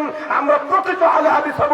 বিদআত যেখানে থাকবে সেখানে সুন্নাহ নিয়ে জবাব দেব, সেইখানে শিরক থাকবে সেখানে তাওহীদের আযান দেব, যেখানে নবীর তরিকা শিক্ষা বাদ দিয়ে পীর খীর মাজার দুর্গা দরগা হাজত রওয়া মুশকিলে কোথা ফানায়ে মিল্লাহ বকায়ে বিল্লাহ মুজাদ্দিদ জামান কুতুবে জাওরান শাহ সুফি মাহবুবে খুদা পীরে খুদা হক্কানি গায়ে সহ্য গোষ্ঠীর তুলকানি এগুলো সবগুলো শেষ করে দেব একটি মাত্র বিপ্লব সেই বিপ্লব হলো আমাদের কোরআন সুন্নাহর বিপ্লব ঠিক না ঠিক সেই বিপ্লব করতে পারে রাজি আছেন না ইনশাআল্লাহ এর মধ্যে যুবকদেরকে আমি আরেকটা বলবো আমার অনেক যুবকদের একটা বড় রোগ আছে হুজুর দিয়ে হাদিস মাপে হাদিস দিয়ে হুজুর মাপবেন না হাদিস দিয়ে হুজুর মাপবেন না হুজুর দিয়ে হাদিস মাপবেন আমার দেশের লোকেরা হাদিস দিয়ে হুজুর মাপে না হুজুর দিয়ে হাদিস মাপে বড় হুজুর বললেই ঠিক বড় হুজুর না বললেই ঠিক পীর সাহেব বললেই ঠিক পীর সাহেব না বললেই ঠিক বড় হুজুর পীর সাহেবকে এই অথরিটি কে দিয়েছে মান কালা বিহি সাদাকা আমালা বিহি হুজরান ওয়া মান হাকামা বিহি আদালান আমার নবী বলেছেন যে ব্যক্তি কোরআন এবং হাদিস থেকে কথা বলল সে সত্য কথা বলল যে ব্যক্তি কোরআন এবং হাদিস থেকে আমল করলো আমি আল্লাহ নিজেই সেই আমলের সওয়াব দিয়ে দেব যে ব্যক্তি কোরআন এবং হাদিস থেকে ফয়সালা দিল আমার আল্লাহ বলেছেন সেই জমিনে ন্যায় বিচার করলো মুওয়াত্তা মালিকের 433 নম্বর হাদিস এইজন্য হুজুর দিয়ে হাদিস মাপবো না আমরা হাদিস দিয়ে হুজুর মাপবো আমরা নবীর আমলে দিয়ে দেখবো আপনার পীরের জীবনে ঠিক আছে কিনা আমরা নবীর জীবনে দিয়ে দেখবো আপনার বুজুর্গের জীবনে ঠিক আছে কিনা যদি আপনার বুজুর্গের জীবনে ঠিক না থাকে তাহলে আপনার বুজুর্গের জীবনী আস্থা করে ফেলে দেব আমার মাযহাবের ইমামে আবু হানিফা তিনি বলেছেন যদি আমার কোনো কথা দেখো রাসূলের সাথে খেলাফ দারমু জিদারুন দিয়ানের বাইরে কথাটা নিক্ষেপ করে দাও ইদা সাহাল হাদিস ফাহুয়া মাযহাবি হাদিস যখন সহি পাবে এটাই আমি আবু হানিফার মাযহাব হুজ্জাতুল্লাহিল বালিগা 1 নম্বর খণ্ড 51 পৃষ্ঠা আল্লামা শাহ ওয়ালিউল্লাহ মুহাদ্দিস দেওলভী ভারতবর্ষের সর্বশেষ বুখারী মুসলিম আবু দাউদ নাসাই ইবনে মাজাহ এই কিতাবে 6টা কিতাব সর্বপ্রথম জি উস্তাদ এনেছেন তিনি হলেন শাহ ওয়ালিউল্লাহ মুহাদ্দিস দেওলভী উনি আসার আগে আর কুতুবু সেপ্তা চোখে দেখা লাগতো না কথা বুঝতে পারছেন বোধ হয় এই জন্য ভাই সাহেব আমরা হাদিস দিয়ে হুজুর মাপবো না হুজুর দিয়ে হাদিস মাপবো কোনটা যেই পর্যন্ত সমাজে এটা চেঞ্জ না হবে সেই পর্যন্ত যুবকরা ভালো আইডল পাবে না এজন্য আমি বলি মসজিদের ইমাম রাখবেন যোগ্যতা সম্পন্ন ব্যক্তিকে মসজিদের ইমাম রাখবেন এমন লোককে মসজিদের ইমাম তো আপনাদের কাছে গোলামের মতন আপনাদের গোলামের মতন আচরণ করেন আল ইমামুল দুন্নতি ইমাম হলো ঢাল ইমামের তো কোনো খুঁজি নেন না বেতনই দেন না আর ফতোয়া দিয়ে বেড়াচ্ছেন টাকা চাইয়ে নেওয়া যায় না ফতোয়া নেওয়া হারাম ওয়াজ করে টাকা নেওয়া হারাম এটা ফতোয়া পান কোথায় আপনি ওই বলেছে ফতোয়া দিয়েছে আর আমি বলছি 50টা দলিল আমার কাছে আছে জুবাইরের জাইরে একটি বই আছে আমি এর উপর পুস্তিকা লিখে ফেলেছি আমার কাছে 59টা দলিল রয়েছে ইমাম শাফির কিতাব রোম থেকে দলিল রয়েছে কোরআন হাদিস প্রচার করে সবচেয়ে উত্তম রিজিক বলেছেন ইমাম বুখারী রাহমাতুল্লাহ আলাইহি মাল্লাম ইয়াতাগাল্লা বিল কুরআন ফালাইসা মিন্নি বুখারী 7 নম্বর হাদিস এজন্য আলেমদেরকে বেশি হাদিয়া দেন তাদের সম্মান করেন তাদেরকে সম্মান করলে এই এলাকার মাদ্রাসা ছেলেরা সম্মান করলে আপনার ছেলেরা মাদ্রাসায় ভর্তি করবে যে না আলেম হলে অনেক সম্মান পাওয়া যায় আলেম হলে অনেক সম্মান পাওয়া যায় আলেম হলে অনেক সম্মান পাওয়া যায় আলেম হলে শিরকের রাস্তাটা তৈরি হয় না আলেম হলে বিদআতের রাস্তাটা তৈরি হয় না আপনাদের এলাকায় মাওলানা লুৎফর রহমানের মতো আলেম আছে নাই এখনো পর্যন্ত এই এলাকাগুলোতে মাজার তৈরি হয় না সববরতে রুটি হালুয়া তৈরি হয় না তাবিজ কবজের ব্যবসা তৈরি হয় না কিন্তু তারপরেও কিছু বিদআত করতে হয় আহলে হাদিসদেরকে স্পষ্ট করে বলি অন্য কাউকে বলি না আহলে হাদিস হয়ে বিদআতের সাথে কোন এতাত করলে বাংলার জমিনে কোরআন হাদিস দিয়ে তাদেরকে ছেড়ে কথা বলবো না কারণ আহলে হাদিস হতে হলে প্রকৃত আহলে হাদিস হতে হবে ভেজাল আহলে হাদিসের আমাদের কোনো দরকার নাই আহলে হাদিসরা সংখ্যার বড়াই করে না আহলে হাদিসরা জানে কলিলাম মা তুমিনুন অল্প সংখ্যক লোক ঈমান আনবে কলিলাম মা তাশকুরুন অল্প সংখ্যক লোক শুকর আদায় করবে কলিলাম মা তাযাক্কারুন অল্প সংখ্যক লোক আল্লাহর ওয়াজগুলো গ্রহণ করবে ওয়া ইন তুতি আকতার মান ফিল আরদ ইউদিল্লুকা আন সাবিলিল্লাহি হে নবী আপনি যদি বেশিরভাগ লোকের কথা মানেন বেশিরভাগ লোকেরা আপনাকে আল্লাহর পথ থেকে বের করে দেবে কারণ বেশিরভাগ লোক যা বলে মিথ্যা রটনা করে বলে ঠিক না ঠিক এইজন্য যুবকদেরকে বলছি যুবক ভাইরা আমাদের আইডল আমাদের আইকন আমাদের নিঃশ্বাস আমাদের ইমাম একজন আমাদের ইমাম 4 জন নয় বরং 4 জনের যিনি ইমাম তিনি আমারও ইমাম এর নাম কি মুহাম্মদ ইয়াওমা নাদউ কুল্লা উনাসিন বিইমামিহিম কিয়ামতের দিন প্রত্যেকে তার ইমাম সহকারে ডাকা হবে আপনি যদি অমুক পীরকে ধরেন অমুক পীর আপনার ইমাম আপনি যদি মুখ ধরেন হাজতরাও আপনার ইমাম, আপনি যদি নকশে বন্ধে বাক্সে করি, বাক্সে করে জুতো পেটা করি, তাকে যদি আপনি ধরেন সে তার ইমাম। কিন্তু আমি ইমাম হিসেবে মেনেছি আমার নবী মুহাম্মদ রাসূলুল্লাহকে। আপনি যদি হানাফি মেনে ইমাম মানতে পারেন আপনি হানাফি, আপনি যদি শাফি মেনে ইমাম মানতে পারেন আপনি শাফি, আপনি যদি হাম্বলি মেনে ইমাম মানতে পারেন আপনি হাম্বলি, আর আপনি যদি মুহাম্মদকে মেনে ইমাম মানতে পারেন আপনি মুহাম্মাদি, আর আমি একজন মুহাম্মাদি, আর মুহাম্মাদি হয়ে আমি গর্ববোধ করি। হাদা আকবার শারফিন, ওই ইমামদের জন্য, ওই লোকদের জন্য বড় মর্যাদা হলো আহলে হাদিসের ইমাম হলো মুহাম্মদ রাসূলুল্লাহ সাল্লাল্লাহু আলাইহি ওয়াসাল্লাম।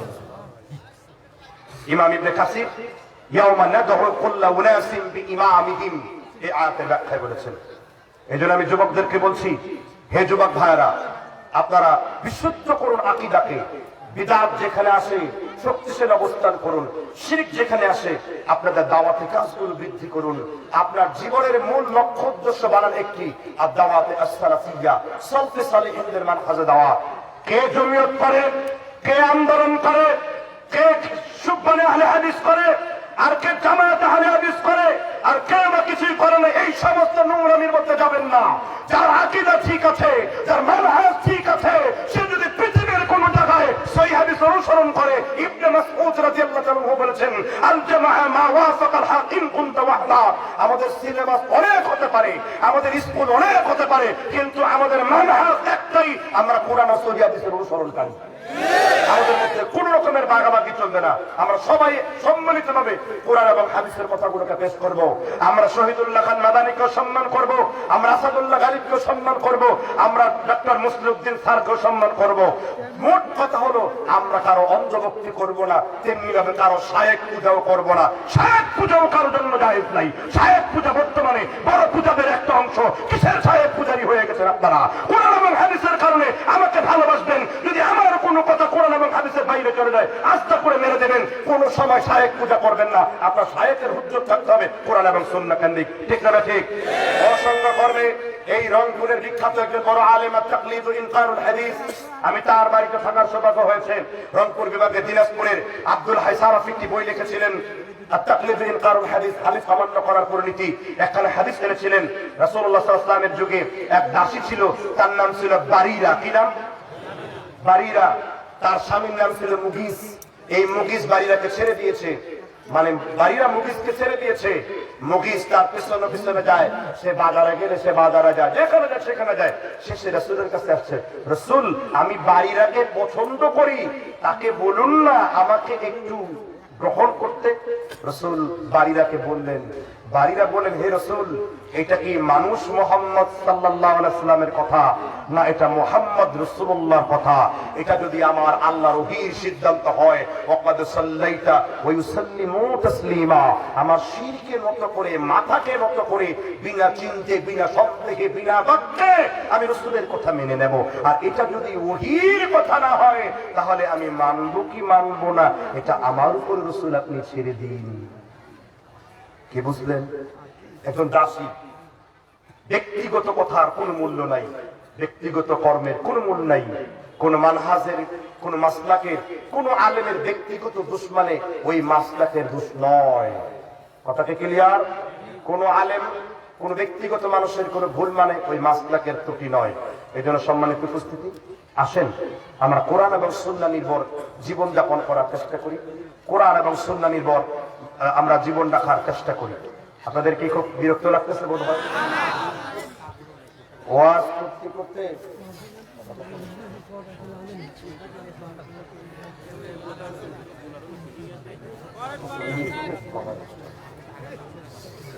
আমাকে তো একদিনে ওয়াজ প্রত্যেকটা দিন প্রোগ্রাম করতে হয়। কথা বুঝতে পারছেন কিনা? কখনো কখনো হানাফি মাযহাবে মাহফিল গুলাতে যেতে হয়, সেখানে খুব মিষ্টি ভাবে বুঝাতে হয়। আর এখানে তো নিজেদের রাজধানী বলা যেতে পারে, তাই না?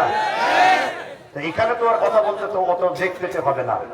তো যাই হোক, আমি পরিসমাপ্তিতে আমি যুবকদের উদ্দেশ্যে আমি একটি এই কোরআনুল কারীমের আশ্রয়ে যাওয়ার পরে আমি যুবকদের প্রতি আরেকটা নিবেদন করব। কি করব কিনা? যে যুবকরা বর্তমান যুগে তিনটি জিনিস থেকে বেঁচে থাকবেন। এক নাম্বার গান বাজনা, দুই নাম্বার নেশাদার দ্রব্য, 3 নাম্বার মাইক সমস্যা নেই। আপনারা পেছনের যারা আছেন তারা একটু জায়গা করে দিন, একটু জায়গা করে দিন, একটু জায়গা করে দিন।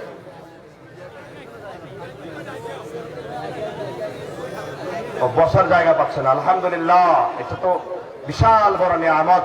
আপনারা পেছনের ভাইরা সামনে একটু জায়গা করে দিন।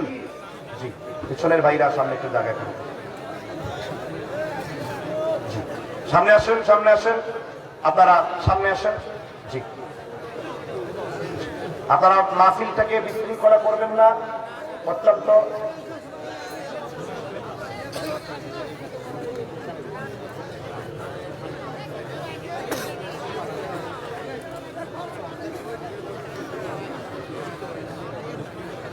এটা তো একটা কমন হাউস। সম্মানিত উপস্থিতি, চুপ করে আপনারা বসে পড়ুন। আচ্ছা আচ্ছা, বলবো ইনশাআল্লাহ।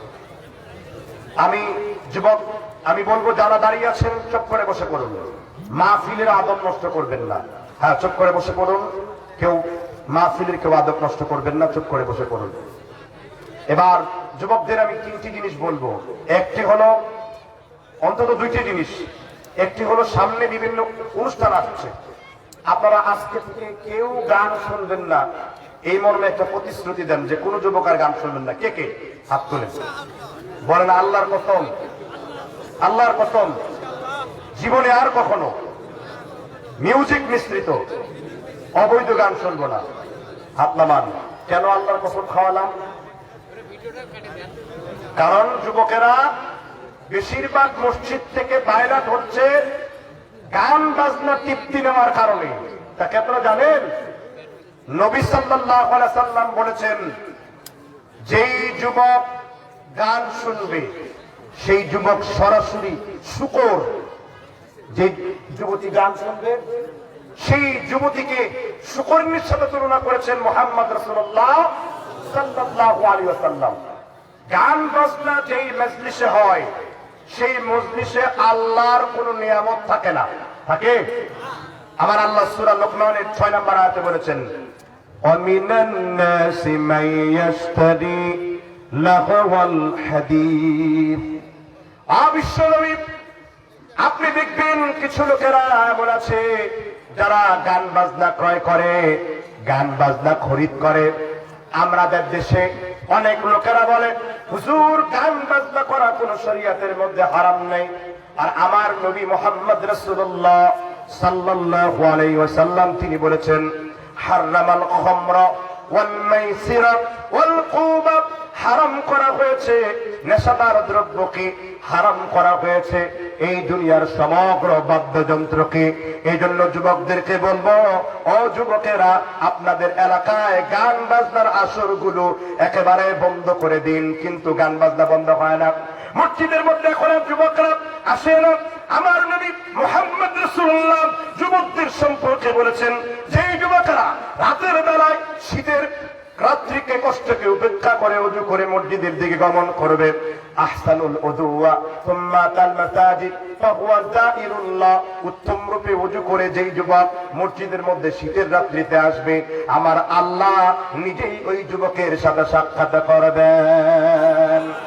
কিন্তু যুবকেরা মসজিদের দিকে না আসার একটি বড় কারণ হলো গান বাজনা। হলো ইমাম ইবনে তাইমিয়া মাজমুউল ফাতওয়া 34 নম্বর খণ্ডে তিনি উল্লেখ করেছেন, গান বাজনা হলো মানুষের অন্তরের মত।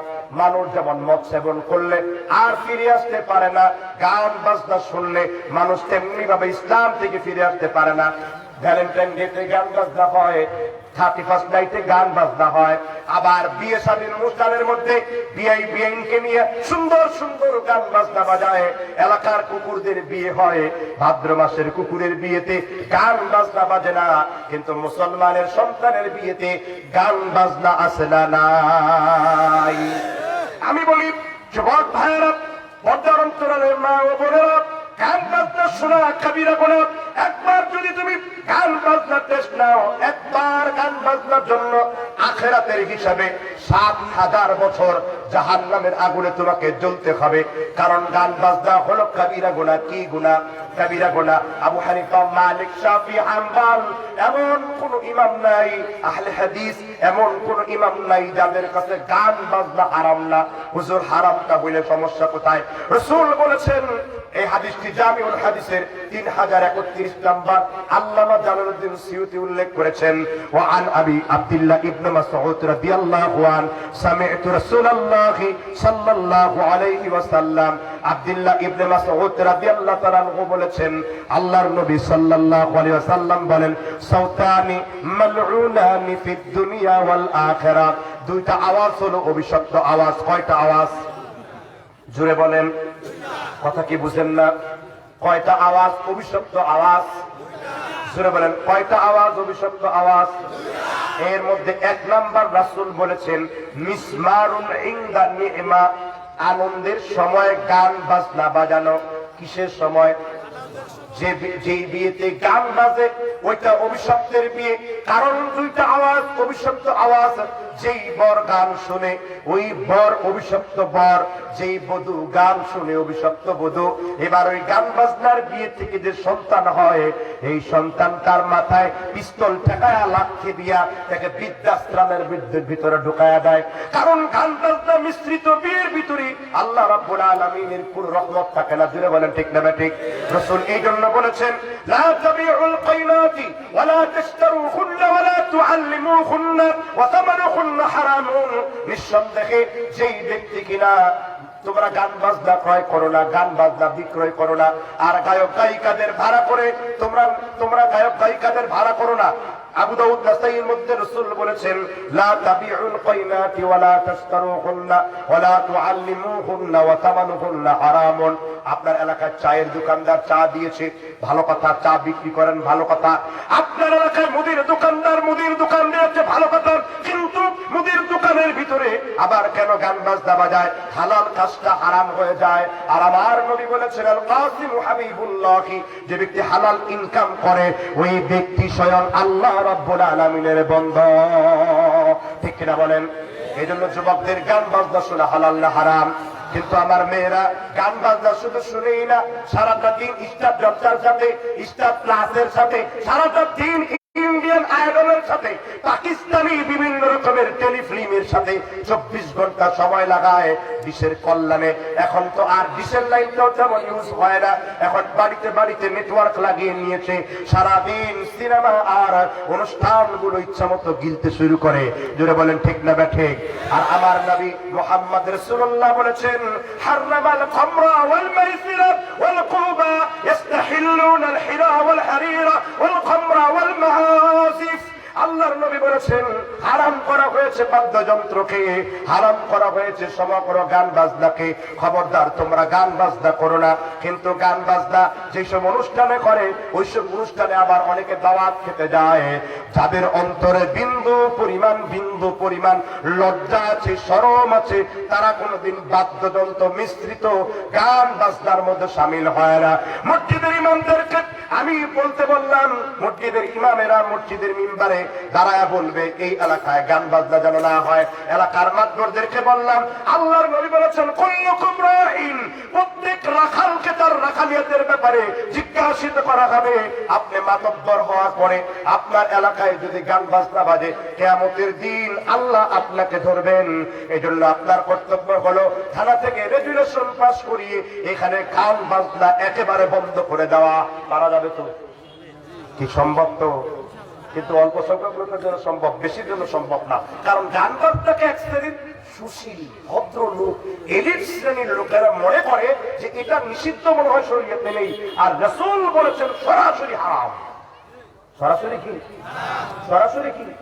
শুধু তাই না, আল্লাহ রাসূল বলেছেন, সায়াকুন ফি আখিরিজ জামান, কিয়ামতের পূর্বে এমন হবে, আলা তুআমিন ওয়া শারাবিন, রাতের বেলা যারা গান বাজনা করবে, মদ্যপান করবে, ফায়াসবাহু কাদামাসাহু কিরদাতান ওয়া খানাজির, তাদের চেহারাকে বানর আর শূকরে পরিণত করে দেওয়া হবে। কিসে পরিণত করে দেওয়া হবে? আর কিসে? বানরে। মুহাদ্দিসগণ ব্যাখ্যা করেছেন এর মানে হলো তাদের চরিত্রকে বানর আর শুকরে পরিণত করে দেওয়া হবে। কথা বুঝতে পেরেছেন কিনা? তাহলে যুবক ভাইদেরকে আমি অনুরোধ করছি, বর্তমান যুবকেরা পপ সঙ্গীত, ব্যান্ড সঙ্গীত, তারপরে কি বলে এটাকে সফট সঙ্গীত, জগদীশ সিংহের সঙ্গীত, এআর রহমান, সোনু নিগম, তারপর হাবিব, তা হাসান যা আছে এসব সবার গান বর্জন করতে হবে। কেননা গান বাজনা একটা শয়তানের আওয়াজ। গান বাজনা অন্তরের মধ্যে মুনাফিকি তৈরি করে।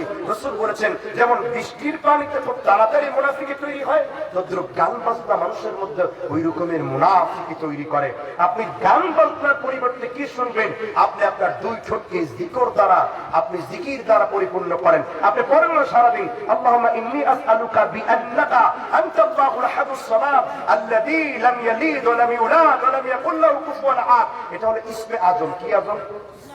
কি আজম? ইবনে মাজাহ 4021 নম্বর হাদিস। রাসূল বলেছেন যে ব্যক্তি ইসমে আজম পাঠ করে দোয়া করবে তার দোয়া কবুল হবেই হবে, কোনোদিন তার দোয়া ফিরিয়ে দেওয়া হবে না। সেইটার নাম কি আজম? মুখস্থ আছে সবার? আল্লাহুম্মা ইন্নী আসআলুকা বিআন্নাকা আনতাল্লাহুল আহাদুস সামাদ الذي لم يلد ولم يولد ولم يكن له كفوا احد। এটার নাম কি? পক্ষান্তরে আপনারা সুস্থ কিছু সংস্কৃতি চর্চা করতে পারেন যেগুলো সুস্থ বিনোদন দেয়, কিন্তু তারপরে বলবো এগুলো বর্জন করা উচিত। কারণ এই লাইন থেকে আস্তে আস্তে অনেকে গান বাজনার মধ্যে ঢুকে যায়। এই জন্য কেবলমাত্র হামদে বাড়ি তাআলা, আল্লাহর জন্য গজল গাওয়া আর ইসলামে উদ্বলিত করা কিছু গজল নাশিদ ছাড়া আমি অন্য কোন গজলকে, আমি অন্য কোন নাশিদকে আপনাদের জন্য প্রমোট করি না। এই জন্য আপনারা কোরআন এবং হাদিসের আলোচনাগুলো শোনার চেষ্টা করবেন। সবাই বলেন আমিন। এবার যুবকদের সর্বশেষ আরেকটি পয়েন্ট নিয়ে কথা বলে আলোচনা আমি ক্ষান্ত করব ইনশাআল্লাহ। সেই পয়েন্টটি হলো বর্তমান অনেক যুবকেরা নেশার মধ্যে পরিগণিত হয়ে গেছে, নেশাকে হালাল মনে করে। বর্তমান আধুনিক নেশা কি? ইয়াবা, তারপর কি ফেন্সিডিল, তারপর কি হেরোইন, তারপর কি প্যাথিডিন, তারপর কি কোকেনের নেশা অবশ্য করে না, কারণ এটা অনেক দাম। তারপরে যারা একটু এলিট শ্রেণী তারা শ্যাম্পান মদের বোতল টানে।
আলহামদুলিল্লাহ।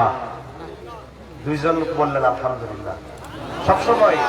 সবসময় জিকিরে ফিকিরে থাকবেন। কিসে থাকবেন? সুলাইমান নবী এই ছোট্ট একটা ভুল করেছিলেন। কি ভুল বলবো সেটা ঘটনা। সুলাইমান নবীর কয়জন বউ ছিল? 100 জন। জানেন না এটা? এই ছোট্ট একটা ভুল।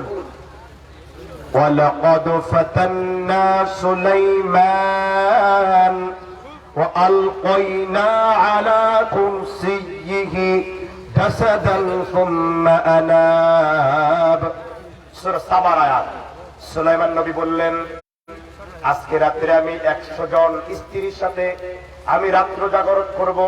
আর 100 জন স্ত্রীর গর্ভে আমার আল্লাহ একটা করে সন্তান দিলে আমি বাতিলের বিরুদ্ধে লড়াই করব।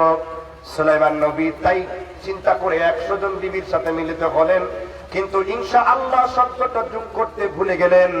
99টা স্ত্রীর ঘরে কোনো সন্তান আসলো না, একটা স্ত্রীর ঘরে বিকলাঙ্গ সন্তানের জন্ম হলো। জিব্রাইল বললেন, ও সুলাইমান, আপনি যদি ইনশাআল্লাহ শব্দটা যোগ করে বলতেন, আমার আল্লাহ আপনার স্ত্রীর 100 জন স্ত্রীর ঘরে আমার আল্লাহ 100 জন স্ত্রী দিয়া দিতেন, সন্তান দিয়ে দিতেন। 100 জন স্ত্রীর ঘরে 100টা সন্তান জন্মতো, যার ফলে সে লড়াই করতো। কিন্তু আপনি তো ইনশাআল্লাহ বলেন না, এই জন্য মাঝে মাঝে ছোট ছোট ভুলে অনেক বড় খেসারত দিয়েছেন, ঠিক না? ঠিক। এই জন্য এখন কি বলা উচিত ছিল? জোরে বলেন। হুজুর এটাকে বানানো কথা। সহিহ বুখারী হাদিস, কাসাসুন নবিয়্যিন, নবীদের কাহিনী অধ্যায়ে হাদিসটি বর্ণিত হয়েছে। সর্বশেষ নিবেদন যুবকদের প্রতি আমি করছি যে বর্তমানে ইয়াবা, বায়াগ্রা, ফেন্সিডিল, শ্যাম্পান, ওয়াইন, বিভিন্ন রকমের দামি মদের মধ্যে আমরা লেগে গিয়েছি। কিন্তু এখানে একটা বিভ্রান্তকর ব্যাখ্যা আছে। কি ব্যাখ্যা? একটা বিভ্রান্তকর ব্যাখ্যা আছে। এক শ্রেণীর লোকেরা কয় কি, সিগারেট খাওয়া আর তামাক পাতা খাওয়া এটা মাকরুহ। দেখি আপনাদের দেশে ফতোয়া আছে? সিগারেট আর তামাক জর্দা খাওয়া কি? আমি সেই সমস্ত হানাফি উলামায়ে ইকরামের প্রতি ইহতিরাম রেখে, সম্মান রেখে, যেহেতু আমি নিজে একজন হানাফি, আমার উস্তাদ আল্লামা আজিজুল হক মামুনুল হক সাহেবের পিতা, তার কাছে বুখারী পড়েছি। আমি আপনাদেরকে স্পষ্ট করে বলছি, মাকরুহ হলো 2 রকম, মাকরুহ তাহরিমি, মাকরুহ তানজিহি। সিগারেট এবং তামাক জর্দা পাতা খাওয়া এটা হলো মাকরুহ তাহরিমি। উসুলবিদ হলো হানাফি মাযহাবের 2 জন, ইমাম শাফিঈ, মোল্লা জিউন রাহমাতুল্লাহ আলাইহি, তা'মালুন নাস বিল হুজ্জাতান। তিনি বলেছেন যে মাকরুহ হলো 2 রকম, একটি হলো তানজিহি, একটা তাহরিমি। তাহরিম মানে কি? লা ইয়াজুজু ফি শরিয়া, আতি শরিয়াতের মধ্যে যা কি নাই, জায়েজ নাই। কেউ যদি 2 বার মাকরুহ তাহরিমি করে তো একটা কবিরা গুনাহ হয়ে যায়। কেউ যদি 2 বার মাকরুহ তাহরিমি করে একটা হারাম হয়ে যায়। এজন্য মাকরুহ তাহরিমি কিসের দরজায়? হারামের দরজায়। আর আমরা সালাফদের ফতোয়া দিয়েছি রাসূলের হাদিস, সুনান নাসাঈর 1608 নম্বর বর্ণনায় রাসূল বলেছেন, ইন্নাল খামরা মিন আল আসির ওয়াজ জাবিবি ওয়াল খিনতাব ইন্নী আনহাকুম কুল্লু মুসকির, কুল্লু মুসকিরিন খামরুন, কুল্লু মুসকিরিন হারামুন, মা আসকারা কাসীরুহু ফাকালিলুহু হারামুন। আল্লাহর নবী বলেছেন, ইবনে মাজার হাদিস, সুনান ও আবু দাউদের হাদিস, হাদিসের সনদ হলো হাসান লিগাইরিহি। আল্লাহর নবী মুহাম্মদ রাসূলুল্লাহ তিনি বলেছেন, নিঃসন্দেহে মদ তৈরি হয় আঙ্গুর থেকে, জাইতুন থেকে, ভুট্টা থেকে, জব থেকে। ওয়া ইন্নী আনহাকুম কুল্লু মুসকির, যা খেলে পরে মানুষের মধ্যে নেশা তৈরি হয়, যা খেলে পরে মানুষের মধ্যে ক্ষতি সৃষ্টি হয়, কুল্লু মুসকিরিন খামরুন, প্রত্যেক নেশাদার দ্রব্য হলো মদ।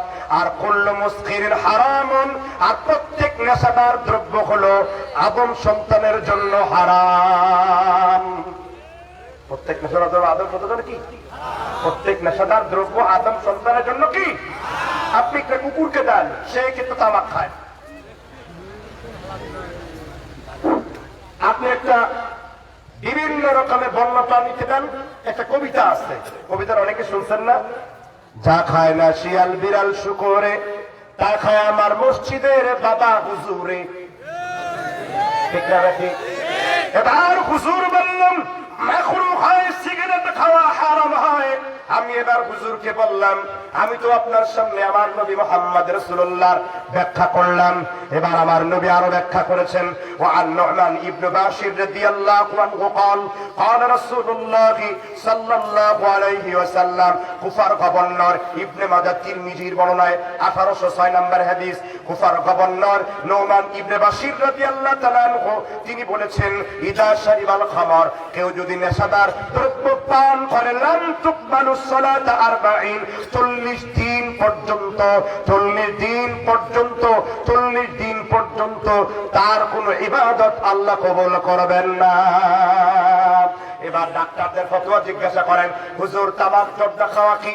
ডাক্তাররা বলবে এই তামাক জর্দার মধ্যে ক্যান্সারের জীবাণু আছে। আর আমার আল্লাহ কোরআনের সূরা বাকারার 195 নম্বর আয়াতে বলেছেন, ওয়ালা তুলকু বিআইদিকুম ইলা তাহালুকা, খবরদার নিজেদের দুই হাতকে ধ্বংসের দিকে ঠেলে দিও না। নিজেদের দুই হাতকে কোন দিকে ঠেলে দিও না? ধ্বংসের দিকে ঠেলে দিও না। এই জন্য সিগারেট, বিড়ি, হুক্কা যারা খায়, যারা গুল লাগায়, যারা জুতার কান ঠান্ডি বানায় নেশা করে, আর যারা লাল বড়ি বাবা খায়, আর যারা মদের বোতল শ্যাম্পান টানে, তাদের উদ্দেশ্যে বলছি, আল্লাহর নবী সাল্লাল্লাহু আলাইহি ওয়াসাল্লাম তিনি স্পষ্ট করে 1442 বছর পূর্বে বলে গেছেন, কেউ যদি নেশাদার দ্রব্য পান করে সে যেন তার মা, খালা, ফুপুর সাথে জেনা করে। কি বলছি আমি? কি বলেছি শুনেছেন? রাসূল বলেছেন, কেউ যদি নেশাদার দ্রব্য পান করে সে যেন তার মা, খালা, ফুপুর সাথে জেনায় লিপ্ত হয়। বলেছেন মুহাম্মদ। আপনার দলিলের দরকার না? 1 নম্বর দলিল, বাংলা হাদিসের অ্যাপসটা বাংলা হয়েছে, হয়নি?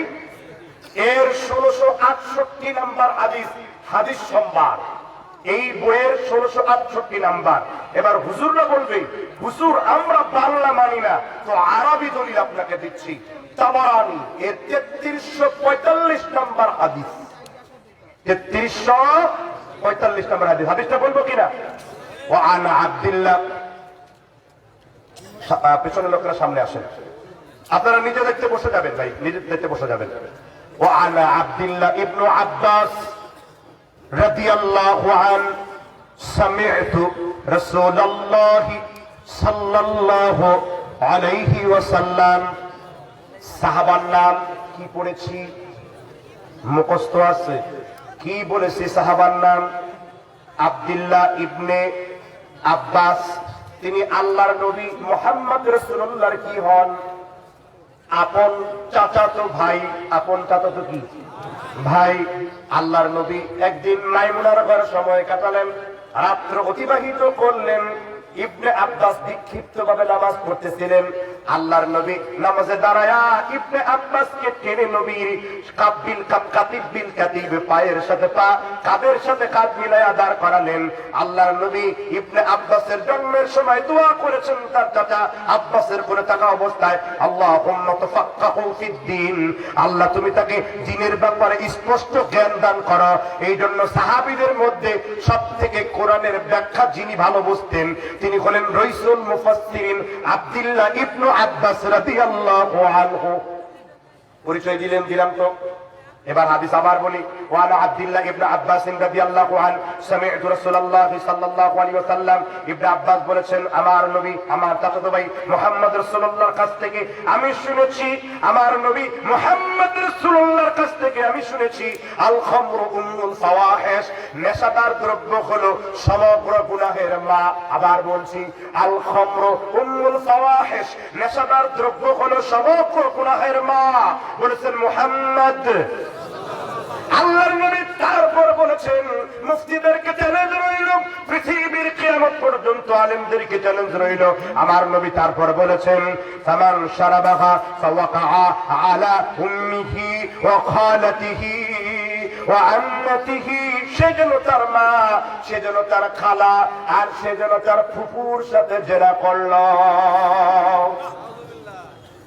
হাদিস তো অনুবাদ করলাম। যদি গুল নেশা হয় এই গুনাহ হয়ে গেল, সিগারেট যদি নেশা হয় এই গুনাহ হয়ে গেল, বাবা যদি নেশা হয় এই গুনাহ হয়ে গেল, গাঁজা যদি নেশা হয় এই গুনাহ হয়ে গেল। তাহলে আমি স্পষ্ট করে বলবো, হে যুবক সমাজ, আপনারা কেন তাহলে নেশাদার দ্রব্য পান করছেন? এটার একটি মাত্র কারণ আমাদের দেশের আলেমরা এই মাসালাটা হালকা করতে, সিগারেটটা হারাম বানিয়েছে কিন্তু জর্দাকে হালাল বানিয়েছে।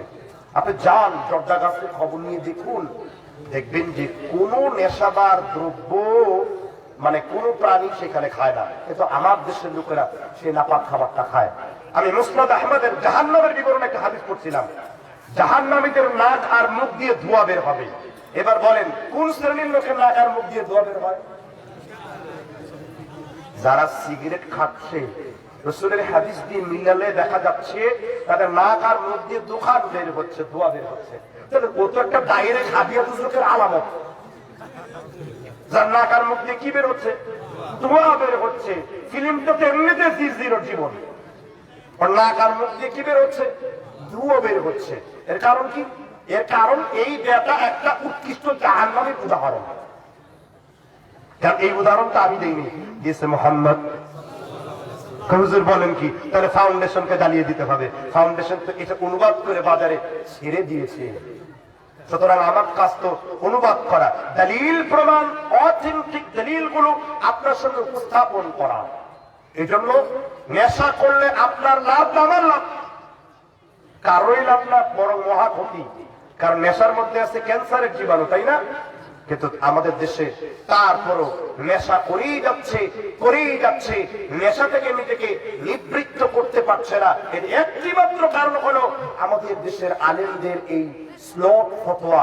এই জন্য হানাফি মাযহাবের বাইদের সম্মান করে বলি, মাকরু তাহরিমের ক্ষতিটা, কাবীরা গুনাহটা আল্লামা তাকি উসমানীর মতন বুঝিয়ে দিন।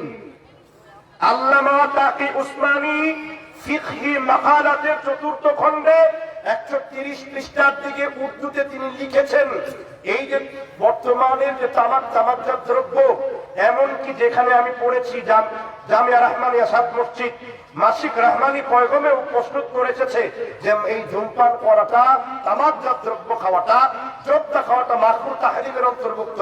তাহলে গুলামি করছেন কেন? তাহাজ্জুদ করছেন কেন? পান উলামাকে কুচি শান, এই গানটা বাদ দেন। ওটা ওই যুগের জন্য শান ছিল, এখন এটা ক্যান্সারের কারণ। ঠিক না? ঠিক। ওলামা কুচি শান এটা হতে পারে না, যে জিনিসের মধ্যে হারাম মিশ্রিত হয়, যে জিনিস খেলে পরে মানুষ ক্ষতিগ্রস্ত হয়। এই জন্য বর্তমান পৃথিবী, বর্তমান বাংলাদেশের সবচেয়ে ইউটিউবার ডাক্তার, ফেসবুকে যিনি আন্দোলন করেছেন, ডাক্তার জাহাঙ্গীর কবির, তিনি এক বিবৃতিতে বলেছেন, বাংলাদেশের আলেমরা ধূমপান আর জর্দা সাদাবাতাকে হারাম ঘোষণা দেয় না কেন? এর পরের দিনই হারাম ঘোষণা দিয়ে ভিডিও ছেড়ে দিয়েছি, এটা ভাইরাল হয়ে গেছে। কথা কি বুঝতে পেরেছেন কিনা? এই জন্য আমি বলতে চাই যে আজকে শেষ পর্যন্ত এই কথা বলেছি, অনেকক্ষণ পর্যন্ত আলোচনা করছি, তাই না? বিরক্ত হয়ে গেছেন?